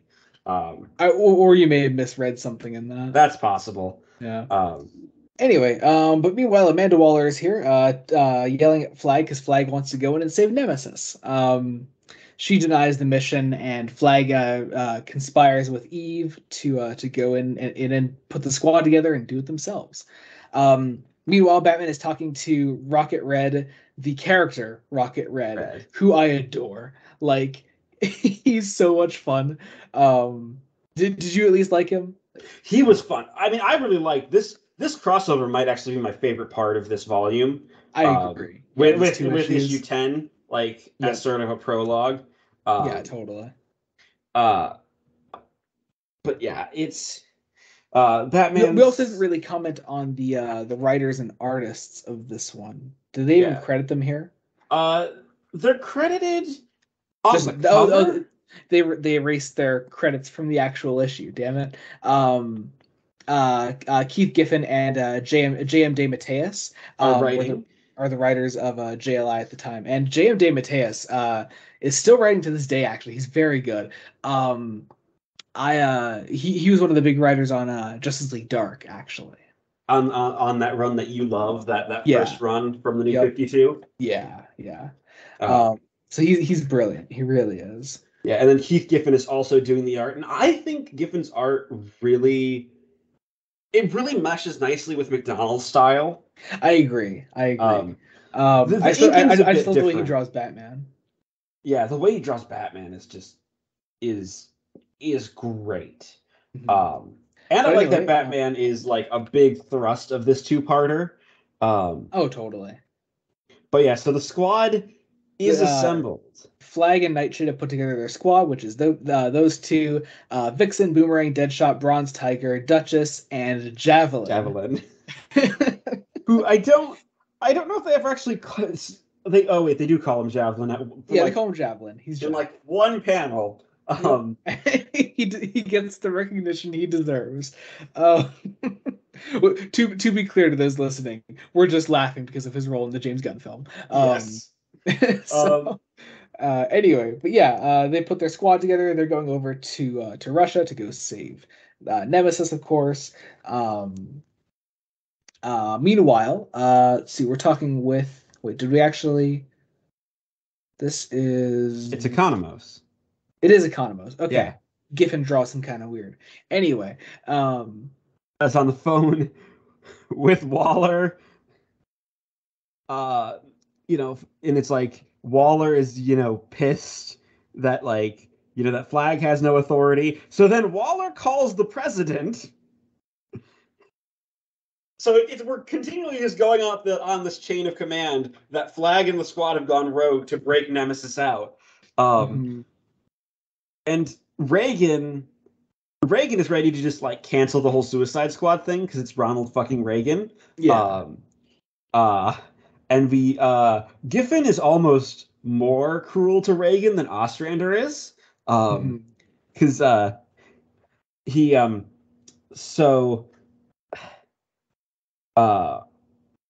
Reagan, compares Flag to Errol Flynn, and then says, Errol Flynn, now there was a man's man. I don't care what anybody says. He was no Nazi, and he was no. If you know what the next word is going to be, it's not a good word. Because Reagan was a bigot. That is true. And then he calls the JLI a Jewish organization. Oh my god, it's so biting. So we've gotten kind of the run of bigotry here. Anti-Semitism, homophobia, and just a little bit of racism, just in his condescension, racism and sexism, just condescension to Amanda Waller, who takes no shit. As Amanda leaves, she says, "It's been a while, Max." Did you know at all who she was referring to then? Maxwell Lord. Well, yeah, but did you figure that at the time? Yes, because I did know that Maxwell Lord was originally a Justice League character, a government liaison immediately after, and he only became a villain recently-ish. Well, I think 90s, early 2000s. Yeah, so after this. Yeah. But anyway, so Batman has put his team together to go get Nemesis. We have Booster Gold, Black Canary, Mr. Miracle, Martian Manhunter, Batman, Captain Atom, Guy Gardner, Rocket Red, and Blue Beetle, which is another just fantastic lineup of characters. I'm honestly, I'm really glad because this was like the main Justice League title at the time, correct? Oh yeah. There was no JLA, no regular Justice League. It was just JLI. Yeah. I think it's great to have a team where let's feature a bunch of characters that are like, I wouldn't say C-listers, they're more B-listers, but like but they're lesser known enough that like if you read this run, like you'd grow really attached to these characters that you weren't really paying much attention to before. And it's pretty great. I don't know. I just love this lineup of characters. But yeah, so they're gonna go over to get Nemesis. They fly off in their rocket together, and meanwhile, Martian Manhunter calls Mr. Ruz. I'm not going to try to pronounce that. Razumian, basically a Russian contact. So we're dealing with a lot of political machinations here. And then Waller goes to see Maxwell Lord, who's in a hospital bed because. Do they keep the editor's note in here that says that he's been in a hospital bed because of Millennium? This one they don't. I'm telling you, this is so weird. The JLI issue and the collected edition, they cut a bunch of credits and notes and next time on and things like that. I thought it was pretty weird that there wasn't like this issue by. Yeah, there's none of that, and then at the end of the issue they say to be continued in Suicide Squad 13. Actually, there's a typo because I have the original issue. It says to be continued in Suicide Squad number 10, and then join us next time for whatever the story is called. So I wonder if that's why they cut it. But that might be why. Well, it also looks like they cut out the page numbers of like the issues because holy shit, they did. I didn't even notice that. It's there in the original. Yeah, I read the original. It's a very weird, odd decision in the way that it's like. I mean, doesn't take it away, but it makes it weird. So Maxwell Lord and Waller are having. I don't want to call it a meeting, but it's basically a meeting. It's a meeting. And then then in Siberia, the Rocket Reds are sent after sent to the prison to go stop Nemesis from being broken out. And then we get the People's Heroes involved, Red Star from the People's Heroes. It's great. It's just this perfect storm sort of building up. Yeah. And I will say, Red Star looks like discount Booster Gold. He does. It's kind of funny. I actually thought there's a character. He kind of looks like I don't know if you know the character. There was a character in the old Teen Titans created by Marv Wolfman called Starfire, but it's not Starfire. But it's not. It was a Russian superhero named Starfire. Actually, I wonder if this is him just renamed. Maybe it might be. But like he looks exactly like him. I'll send you a picture later. That sounds like something Wolfman would do. Yeah, because then Wolfman brought back that Starfire in his Teen Titans run to be like, oh hey, Starfire and Starfire in the same issue. It's kind of fun. But anyway, so he's sent off. And then Batman goes to interrogate these Russians to go get into Nemesis' cell. They're granted access because Batman is Batman. I will say what's really interesting is actually the play between Batman and Martian Manhunter, because Batman's not the leader of the team. Yeah, it's interesting. I just love the way Martian Manhunter is written throughout this. He's very much the cool head to Batman's. I'm gonna get involved because I'm Batman. Yeah. Okay, wait. I just looked it up. Red Star is Starfire. Oh, so this is Starfire. That is Starfire. That is funny. I didn't even make that connection at first, but I just thought about it. My brain was just like, someone is trying to knock off Booster Gold. At least in terms of design, because yeah. I mean, odds are, I guess if that's the case, then I guess Starfire came first. I'm pretty sure. Yeah. Because it's kind of funny. Wolfman guest wrote on the Teen Titans before the new Teen Titans, and that's where he created Starfire. In both instances. Yes. Yes. This is not at all confusing. Yes, so the Suicide Squad sneaks in. The JLI goes to get Nemesis, and the two teams meet up. They're face to face at last, and that is where the issue ends off. Not before, of course, reminding us of all the other threats on the way. And that's that. So that. great way to end the issue. We go into Suicide Squad 13, which has a really cool cover because it's the opposite side of the JLI cover. Yeah, and I really like that it was the JLI cover was Suicide Squad versus Justice League International, where this is Justice League versus Suicide Squad. It's such a gimmick, but it's a gimmick that really works. Oh yeah, it's a really fun gimmick. And see here, then they keep all the credits. They keep the credits. They keep the editor's notes. They keep everything. Just odd and interesting and kind of cool. Yeah. Anyway, interesting decision. But yeah. So now we're back to Luke McDonnell art, and I'll also say I really like how Luke McDonnell draws the rest of the Justice League. Yeah, he's brilliant. I really like his Martian Manhunter actually. Yeah. But yeah, did they cut the page numbers from this one too? They did. Wow, that's weird because like I said, I read the original issues and they're all there. So that's kind of odd. Yeah, it's a weird thing to cut, but they didn't cut like editor's notes or anything else. Yeah. Like, because the next time caption is still there at the end. And yeah, it's weird. Who knows? But yeah, so first off, Duchess knows Mr. Miracle apparently, which just makes it so much more confusing. I love it. Like, but she also doesn't realize why she knows him. Yeah, she just knows him, and that's it. It's just like, is she secretly Big Barda or something? Look, I'm not telling you. I just love the enigma the Duchess is right now. It's brilliant. But are you going to tell me that we're eventually going to get an answer throughout this run? Yes, you'll get an answer, of course. Yeah. Good. Ostrander isn't just like, I wanted strong woman with gun. So I would love it if that's all that Ostrander wanted.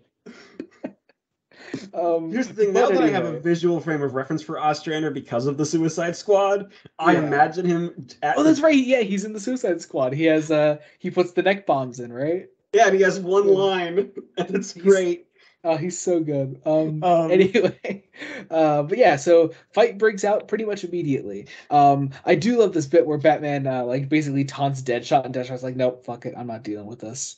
Like, interesting. It's also just some interesting pairings on who fights who. So like Martian Manhunter fights Vixen, and there's this great idea of Martian Manhunter being kind of disappointed. Why would Vixen be with these criminals? And then absolutely beautifully, we pair up Captain Boomerang with Guy Gardner. Ostrander is a genius.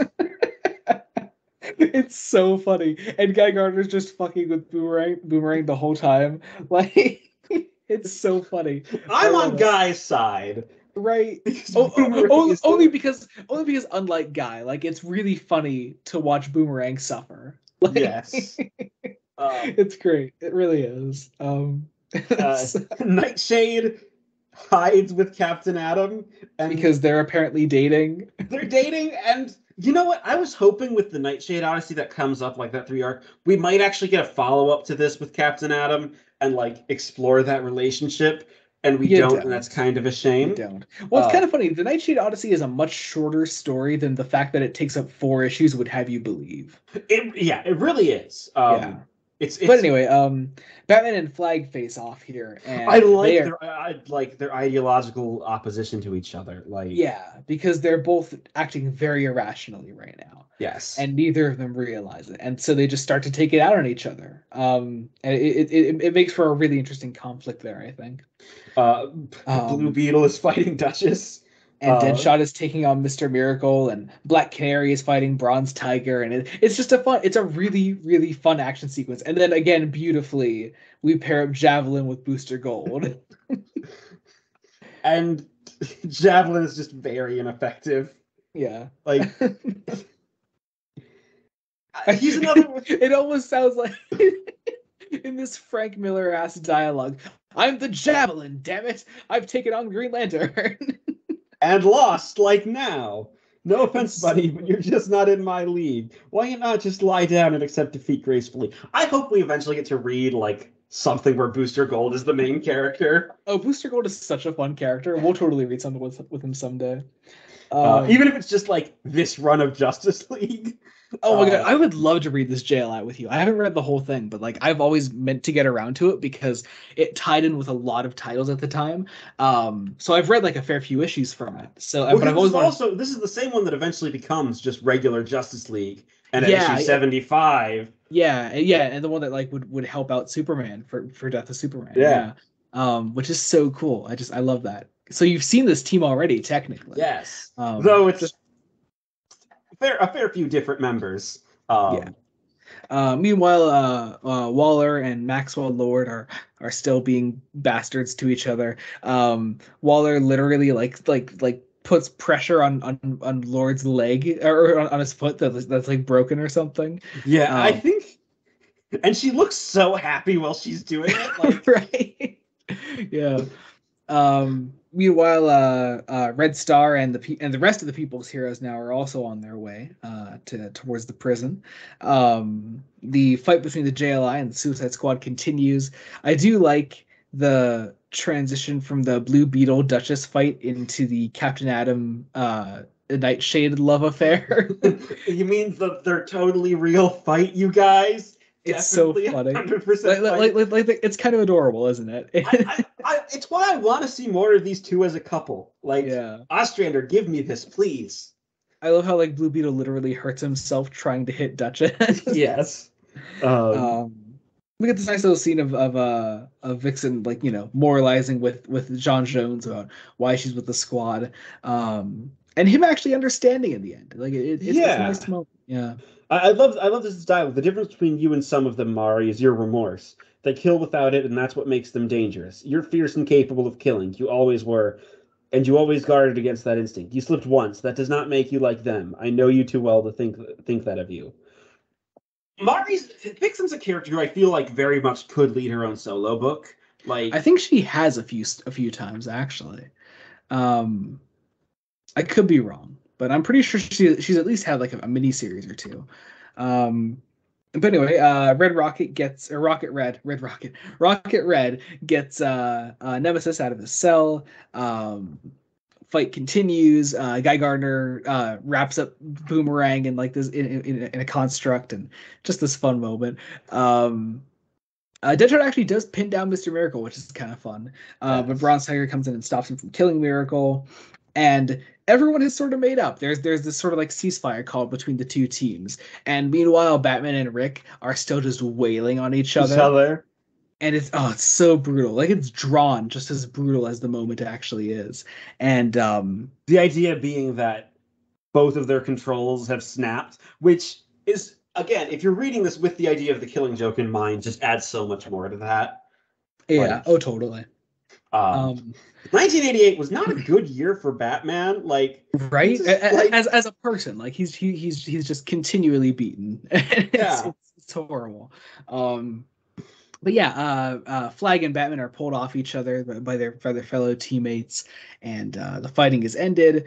There's actually this nice moment where Nightshade actually like kisses Nemesis and sends him away, and the rest of the squad. It's decided that Nemesis is going to get sent over to one of the JLI's embassies, where he will conveniently break out in a few days' time, and and so the squad gets out of there. The JLI leaves with Nemesis, and it's kind of funny in the hospital room with Lord. Maxwell Lord is screaming lawsuit while Waller's just railing on him. Also kind of funny that the People's Heroes and the Rocket Reds being here mean absolutely nothing in the end, because they just arrive as the JLI is leaving with Nemesis, and they're just like, nope, we got this. We got this. You are ineffective. And then, oddly enough, in a Suicide Squad issue, it is decided that we will officially take Batman away from the JLI. He quits the team because he says, this league is a joke. I'm tired of babysitting morons. I quit, which is just kind of funny. I just want to hear like if I could, I would request like Kevin Conroy to say this or something. I just want to hear someone say this out loud in a Batman voice. Anyway, so he quits. Flag is pretty much hospitalized in Belle Reve, and And that's it. That's pretty much the end of the issue. We once again end on a Boomerang joke. Boomerang being a smug bastard because he didn't actually get hurt in the fight. True. I mean, I guess he wasn't. Yeah. He was. I mean, he was captured still, but Yeah. Whatever. And then now we move into Secret Origins 28. And my first exposure to the art of one Rob Liefeld. Yes. Look, to be fair, it's actually not too terrible. No, it really, my big complaint about the art is the man can't draw a face. Oh, totally. And Amanda Waller in this issue. Oh my God, Amanda! Oh my God, I hated looking at that. But interestingly, it looks a little bit almost like a racist caricature at points. A little bit. But interestingly, so we read a Secret Origins issue last time. We had two halves of that thrown into one. Like I said, it's typically Secret Origins issues were two stories thrown into one issue, and it was a double length. So this here, where they only give us the one story, but the other is about Midnight. And because I had the individual issues, I read the Midnight story too. Okay. It was kind of fun, but I didn't because it wasn't included in the collection. Well, yeah, obviously. But yeah, so it's time for Nightshade's story. This is a princess's story. It's this time actually, Bob Greenberger actually wrote this. Typically, the editor of Suicide Squad. Yes. So it actually, I will say, this being another writer works. It really feels more in line with Ostrander's style than the Doom Patrol Suicide Squad special. Just because, totally. Obviously, because Greenberger was the editor and he is reading all of this and understands these characters. Yeah. Interestingly, I thought this was going to be more just straight into an origin story, but we open at Belle Reve. Yeah. Most of the Secret Origins issues, sort of like how 14 did it, was they have a framing device as to why you're seeing the origin of this character. So Eve gets up in the middle of the night and she puts on her robe and goes out and walks around Belle Reve and she finds the Suicide Squad's priest, which again I just think that's a funny concept. And it's actually really interesting because this is really the one time where this character gets used, I think, to any actual effect, because his introduction was just an introduction. Yeah, but here it's a really, really nice sequence. They're walking on a walk, and we basically go back to Nightshade's childhood, where her family was a classic nuclear family with some of her with creepy eyes because Liefeld can't draw faces. Some of them aren't too bad. Her brother's face gives me nightmares. I get that. Yeah. But there were secrets in the shadows. So one night her mother comes to her and her brother. And it turns out they're actually not entirely human. They're actually royalty. She's a princess. Yes, in this fairy tale land, and so they go into this fairy tale land, which is basically, I was getting Alice in Wonderland vibes. Yeah, it's got these giant green mushrooms growing all around them, and so the mom takes blue. Yeah, the mom takes Eve and her brother into this land, and they're attacked, and Eve runs away, and it turns out. Sorry, go ahead. Incubus has taken over. Yes. More on that later. But yeah, her mother is chopped in half. Yes. And so Eve is sent back home, and she's left with her father. Her father spends no time with her, and it's a fine enough backstory. I don't know. I don't think this is the most gripping issue of the collection. Yeah, it really isn't. I mean, it's nice. It's nice to get some more backstory on Nightshade as a character. It gives her some nice characterization. Yeah, there's some depth here now. I like that she's a Superman fangirl. Yeah, and she, we get this idea of her honing her powers. Eventually, going to college, at an Ivy League school. And she also honed her powers there. uh, her brother was apparently also trapped and held prisoner. Yeah, so both her mom and her brother are trapped in there. Um, and yeah, meanwhile, she starts to like practice with her powers. She meets with Faraday of the CBI, who I swear, is that a name we've heard before in this? So there's a real world scientist that you might be thinking of, Michael Faraday. No, there is a comic book character called Faraday, but I can't remember what he's from. He's a DC character. I don't know if we may have covered something with it. Yeah, I might just be thinking of something in my own personal reading because I've been reading a lot of things recently. I was gonna say you read a lot of comics. Yeah, so. That is true. But anyway, so she has her costume now and everything. She starts crime fighting as Nightshade, and she joins up with these people called Punch and Julie. Or not joins up with them, but she begins fighting them, and in near Gotham City. You know what bothers me here? Lifeout doesn't do any backgrounds on this page, and I hate it. He doesn't. There are just no backgrounds here. Here's the thing: there are ways to do simplistic backgrounds and make them work, and I don't. Oh yeah, and like not every panel needs backgrounds, but like some of them should have backgrounds. Damn, I don't really have a sense of where we are, which doesn't help. Yeah. But yeah, this fight. She failed her brother. She, has some self-loathing.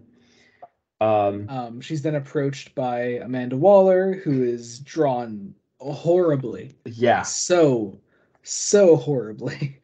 And she then meets who is she meeting here? Who's the blonde guy? Does it say? It's Nemesis. That is Nemesis. Okay, wow. Nemesis. Good God. Again, but because this is Liefeld. That is yeah, wow. All right. You really can't. None of the characters have. A lot of the characters. So here's the thing: unless they have a very distinct design, a lot of Liefeld characters look the same. Yes. Again, Liefeld's the guy who created Deadpool, right? Let's see. Okay, so he did. But he didn't define Deadpool. He created the character. Yeah. I mean, like, and also, like, he's not he tries to take credit as like the only person that did it. Like, there are other people that worked on that issue that were just as important to creating Deadpool as he was. But yeah. Anyway, so Nightshade then joins up with the squad. She's with Flag and Nemesis here, and she meets Captain Atom. Their relationship begins. It's everything else we pretty much know at this point. It's the whole JLI thing. We basically get to recap the couple of issues. I do like these final pages with the priest comforting her. Yeah, it's a nice moment. And it's a very nice setup for like what's going to be the main thrust of the last 3 issues of this collection. Yeah, totally. We close, with this idea of absolution, and this idea of Eve possibly coming out of the dark, and that's where the issue ends. And it's nice. It's nice. Mm-hmm. Yeah, I mean, the art's iffy in places. But it's not Liefeld's worst. I've seen Liefeld's worst. Yeah, I have seen that Captain America image. Yes, I'm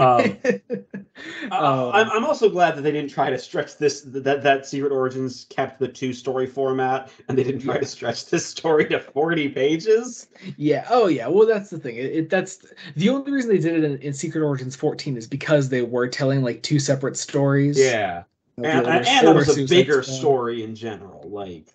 Yeah. That was the origin of an entire team. Yeah, this is just one character. And it's nice to see. Like, it's nice to see where Nightshade comes from. But anyway, we move into Suicide Squad 14, and this is the first actual part of the Nightshade Odyssey.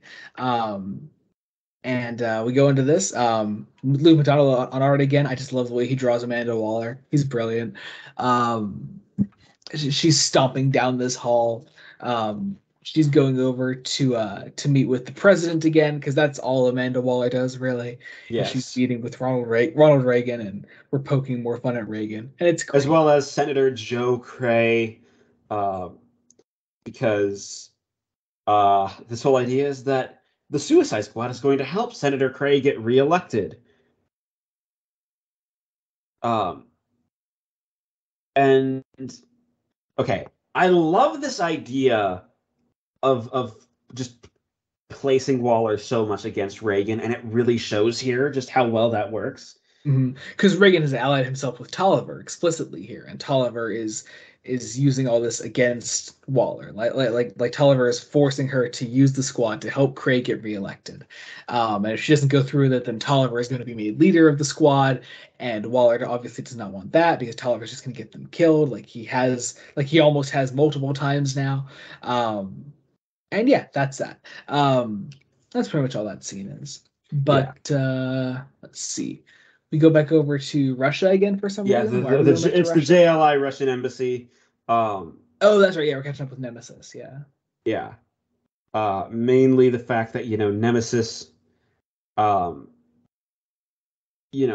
been taken, and Russian soldiers are trying to capture him, and we find a man tied up in the closet, implying that Nemesis has escaped, and the escape plan is working, which is a nice little bow to be tied around.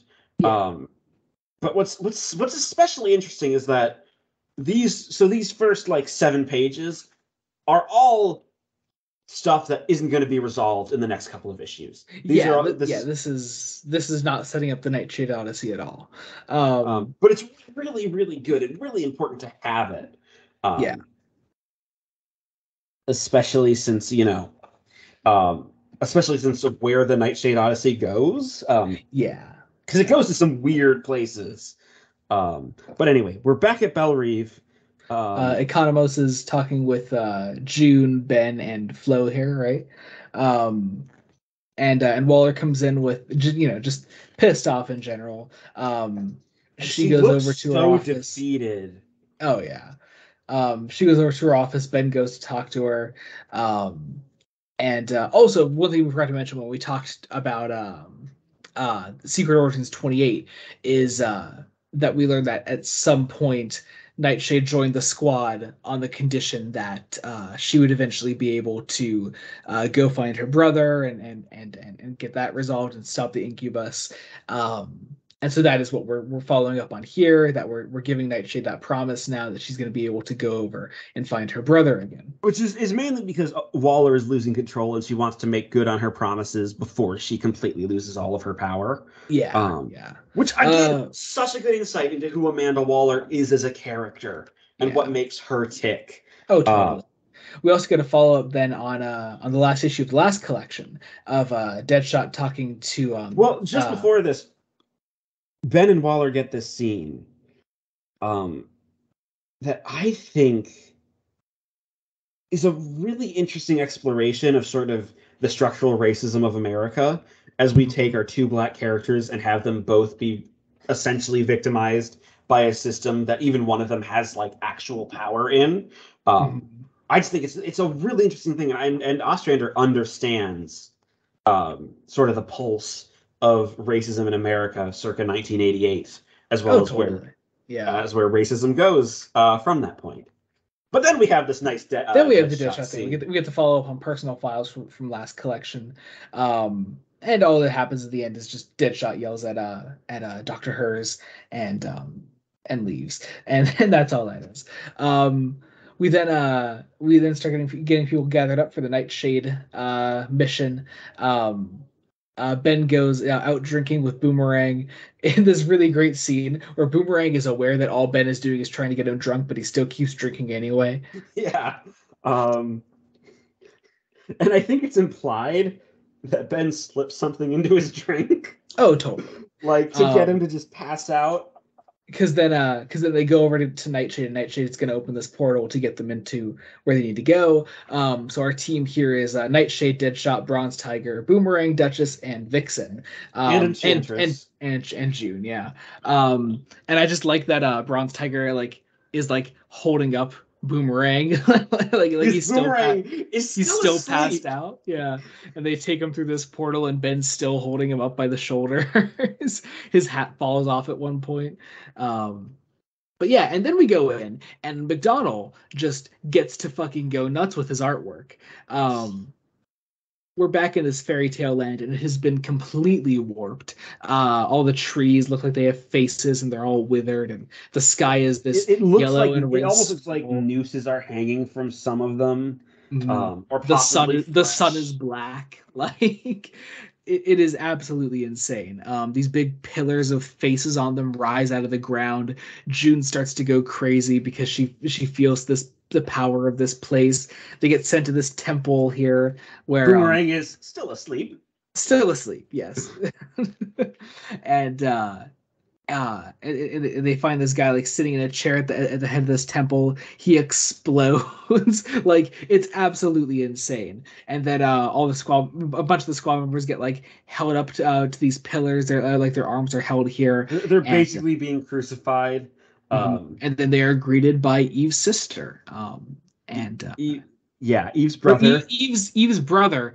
Wow. Fuck me. And then finally, Boomerang wakes up. And that's the end of the issue. Boomerang gets like all the last lines of every issue. I think it's because he's a great character to end on. And then we have a really good cover for issue 15. Issue 15 is mostly good.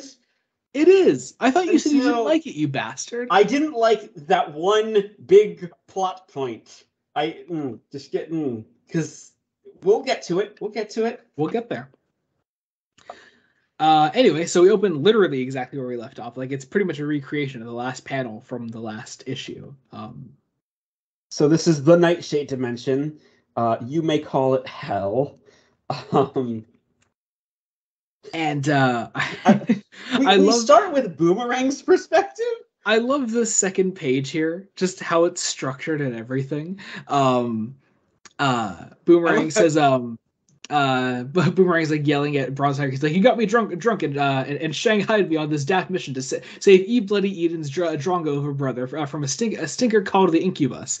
And the Incubus says, "I'm her brother." Oh yeah, well I guess that's all right then, isn't it? listen. What say you and me find a way to scarf her before we get nicked? I'm also the Incubus. Oh hello, bloody hell! Oh goddamn bloody hell! It's great. It's just a really funny moment.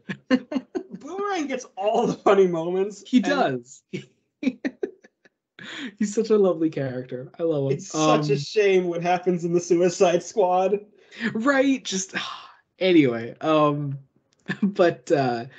So the Incubus begins his evil monologue, and that's a lot of what this issue is. We talk about what happened to Eve's brother after he first was trapped in this dimension. He met up with this woman, Aunt B. Yeah, I don't know. Their aunt, who first incest twist. Look. I think the important thing to remember here is that it's a fantasy world, and they're all bad guys. That doesn't help. That makes it still gross. It helps. It helps. Jacob, be honest. It helps a little bit with stomaching this. Not for me. Just because, yeah. So the incest also infects the kid with the incubus. Also, we should probably bring up Mason's question, shouldn't we? I thought we did. Yeah, but we said we were going to answer it at this point. Oh, okay. Yes. Okay, wait. I forget what the question was now. You keep talking while I quickly find it. I got it. No worries. Hang on. Wait. I got this. Mason. Where's he? There he is. Okay, so Mason's first question was, is there anything about this story that relates to Star Wars, specifically when it comes to Luke and Leia? And again, you put him up to this, you bastard. I didn't. I promise. I actually didn't. I just mentioned that incest was a thing. Jacob, I know you did. You put him up to this. I didn't. I did not. I just told him to ask questions. And the night, like 2 nights before, I had mentioned incest was a thing because I was talking about what I had been reading. Anyway, so he kisses Aunt Bia, whatever her name is, and she crumbles into dust. And then we find out that, I don't know, he's this hell demon thing. The son of Asmodeus, which, okay. And he's also his father, I guess. as and then Incubus. And then June feels this power surging through her and unleashes the Enchantress. And we learn that the Enchantress is also related to all this. So, yeah, interestingly, June is actually proactive in summoning Enchantress. She thinks like, well, I have power. I might be able to help save the day. Perfect moment for June Moon as a character. So yeah, she brings out the Enchantress, and so the Enchantress is also a sibling of these two somehow. Yeah. Not June, of course, but the Enchantress, the being the Enchantress. Yeah. Which I kind of get. Yeah, like it's just the idea that where did this entity come from? It comes the from Enchantress is then ripped out of June Moon. Yeah, literally. So June is left without the Enchantress. More on that in issue 16, when I think that there's a really interesting introspection from June there. She doesn't get the focus at this point because we're going into weird places. So, they're apparently both. So the idea is that Nightshade is also the succubus. I don't entirely buy that. This doesn't feel right for the character at all. So they're supposed to rule together, I guess. The lore on these characters is kind of convoluted. Yeah. Honestly, I get that. It's really compressed into this one issue. Because it's weird, because we already mentioned that like the first third of issue 14 is not Nightshade Odyssey related, and then the back half of issue 16 is not Nightshade Odyssey related. Yeah.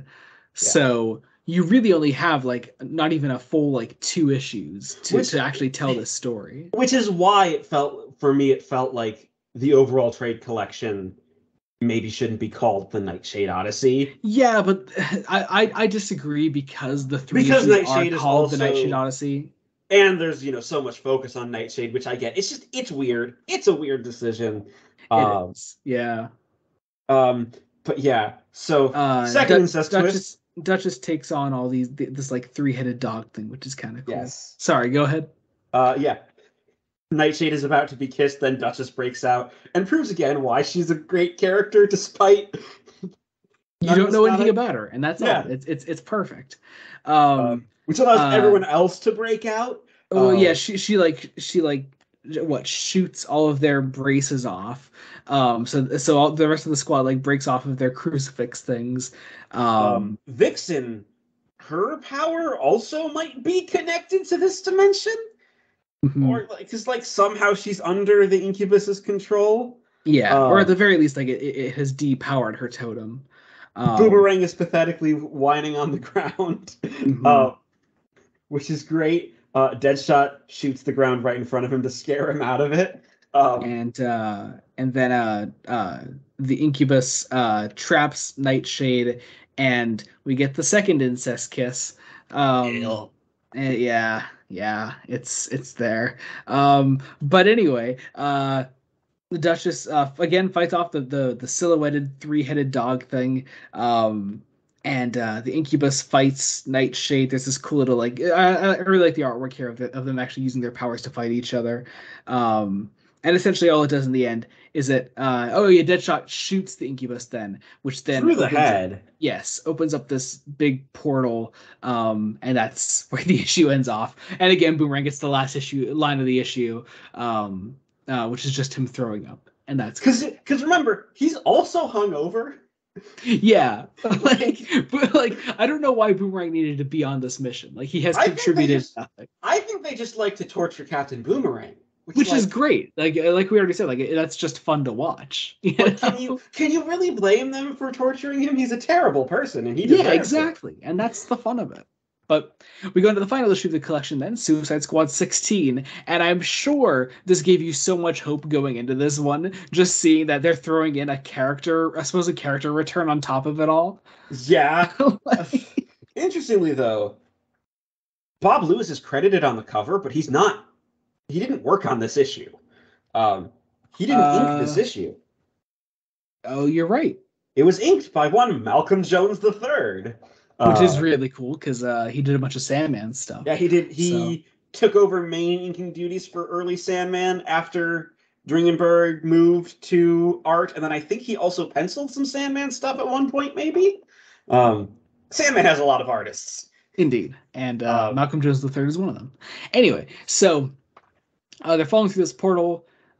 It's implied that Boomerang is throwing up the entire time, which I think is kind of funny. And then they fall in. Then they fall into this beautifully drawn dimension where it's just this mix of like different kinds of pencils and colors here, and it means nothing, and it's beautiful to see. I really, really like it. It's a great representation of something so abstract, like. And what's interesting is that like Nightshade goes into a coma. Boomerang and Bronze Tiger have at it. And just they're trying to find a way to escape, but they can't. And then June is also having an existential crisis because she no longer has the Enchantress inside of her. Mm-hmm. Deadshot and Boomerang start shooting and throwing boomerangs at the walls around them, the non-existent walls, that is. And then we are met with Shade the Changing Man, which I'm sure is a character you don't know at all, and I don't even really know him that well. So apparently he features in Crisis. Yes. Earths. Like, this feels like this is somehow a tying up a loose end of Crisis on Infinite Earths. I guess partially, yeah. I like his design. It's a cool design, yeah. Yeah. Yeah. So we find out that there are like 3-dimensional zones. Like the Earth zone, which is like the universe proper, the meta zone, which is like this universe, and then there's like a third one. And I don't and Shade basically is like, my vest has the frequency that could get us back to the Earth zone, and I can take you all back. So they then, almost as quickly as they arrive, get back. So we go back to Belle Reve, where we get this great inner monologue from Waller, who's just, I'm not going to feel sorry for myself. I'm going to, I will go along with this, but I'm still going to, kick Tolliver's ass at the first opportunity. And then the squad appears. And Shade is here. And just, I don't know. I like just the really awkward energy that Shade comes in with. It's also implied that he shaves before he actually talks to the squad about what happened. I think the idea is that he's been trapped in the meta zone for so long, he wants to shower and get cleaned up. So we find out, the Earth zone, the meta zone, and then the Zero zone. Also, Captain Cold is here. Yeah, he just gets thrown in as part of the Suicide Squad now, which is kind of fun. Just especially having him and Boomerang off each other. Because they're so clearly friends. Yeah. And, Shade realizes that everyone's, that they're criminals, and is like, my people negate criminals. It's like, yeah, what's that? Some sort of shock therapy, eh? In a way, we kill them. Which I hope Shade appears in future issues, because there's an interesting character here. Honestly, I can't remember how much he appears in the series after this. Well, we'll find out in a future episode. But yeah, we get his backstory here. We see how it's tied into Crisis on Infinite Earths, and how he's been trapped there, and he came back, and he's here now, and he wants the squad to like help him go take out. How do you pronounce his name? Weezor? I don't know. Wizard. And so they do that, and like that's it pretty much. We do get this great bit here actually where Boomerang asks Captain Cold if he's heard about the new Mirror Master, to which Captain Cold says, yeah, damn grave robber. If I ever catch up to that jerk, he's dead meat. And so I think that's really interesting. We'll follow up on that later, of course. Yes. Since Boomerang is still masquerading as Mirror Master. But yeah, that's all it is. Shade, they help Shade take down Wizor. I don't know how you say his name. Yeah. And that's that. That is really where it ends. Flag is also back. And then interestingly, we get our next time teaser. Next, the return of the Jihad. So that's cool. I'd like, I don't know, more on that next time, of course. Well, yeah, whenever you can see what I mean. This is a weird ending. Like, oh, totally, yeah. But like I mentioned to you, like I know I DM'd this to you. I was like, look, that's just not the way that comics were yeah, written. They weren't written to be these bigger collections, you know. And I totally there weren't inbuilt like stop points. And I get it, but it also just I think it just doesn't help that like the ending of Nightshade Odyssey doesn't. I feel like we needed a couple more scenes with Eve in that last issue. I feel like you could have called issue 15 the end of Nightshade Odyssey. Yeah, like this. Like honestly, that's when the Incubus dies. That's the end of that storyline. You could have picked up the next collection with issue 16, I'd say. Yeah. It would be a stronger ending. End your collection on a cliffhanger. But it is officially Nightshade Odyssey Part 3, so it'd be weird to not include it. Yeah. So but yeah, that was Suicide Squad, the Nightshade Odyssey. It's a pretty great collection. It's good. It really is. It's really solid. Ostrander continues to just impress with, his sense of style and being just a really damn good writer and really overlooked. Like, oh, totally. Yeah. Like yeah. He should be up there. Honestly be included in the likes of like other great 80s writers that really like revolutionized comics, I think. He's definitely in there for me. Yeah. I mean, there's clearly a reason James Gunn gave him a cameo in the Suicide Squad movie. And even the 2016 film dropped his name on the front of a building that a shot lingered on for a decent chunk of time. Yeah. He is the reason this comic was a success, I'd say. Yeah. I think lesser writers would have not made it last as long as it did. And I mean, you said it ran 60 something issues? 62, I think, if I remember correctly. Or 66 it might have been. So a long run. And one that I'm excited to come back to whenever we come around to it again. But that was our 2-part Suicide Squad block. You also did watch the James Gunn 2021's The Suicide Squad. We have to talk about this one. It's so great. It's brilliant. It's fascinating because last time we talked about how 2016 Suicide Squad had executive meddling and DC wanted it to be Guardians of the Galaxy, but for DC, right? Mm-hmm. And then for the sequel, you get the director of Guardians, and James Gunn, being James Gunn, doesn't try to make this like Guardians of the Galaxy, but DC. No, this is not at all. It's an R-rated film, which it fucking needed to be. Like, oh my god, yeah, totally. Like, that may have hurt it at the box office, especially with the pandemic still being a thing. Oh but, but this is also one that I think they dropped on HBO Max at the same time. I'm pretty sure. But so they were also getting numbers from that too, and people were watching it like that. Yeah. So it's I mean, like it still reached a big audience, just maybe not a big box office. Like from that opening shot in Bellerive. Oh yeah. You know what you're getting into with Michael Rooker as Savant, like that's Savant. Great.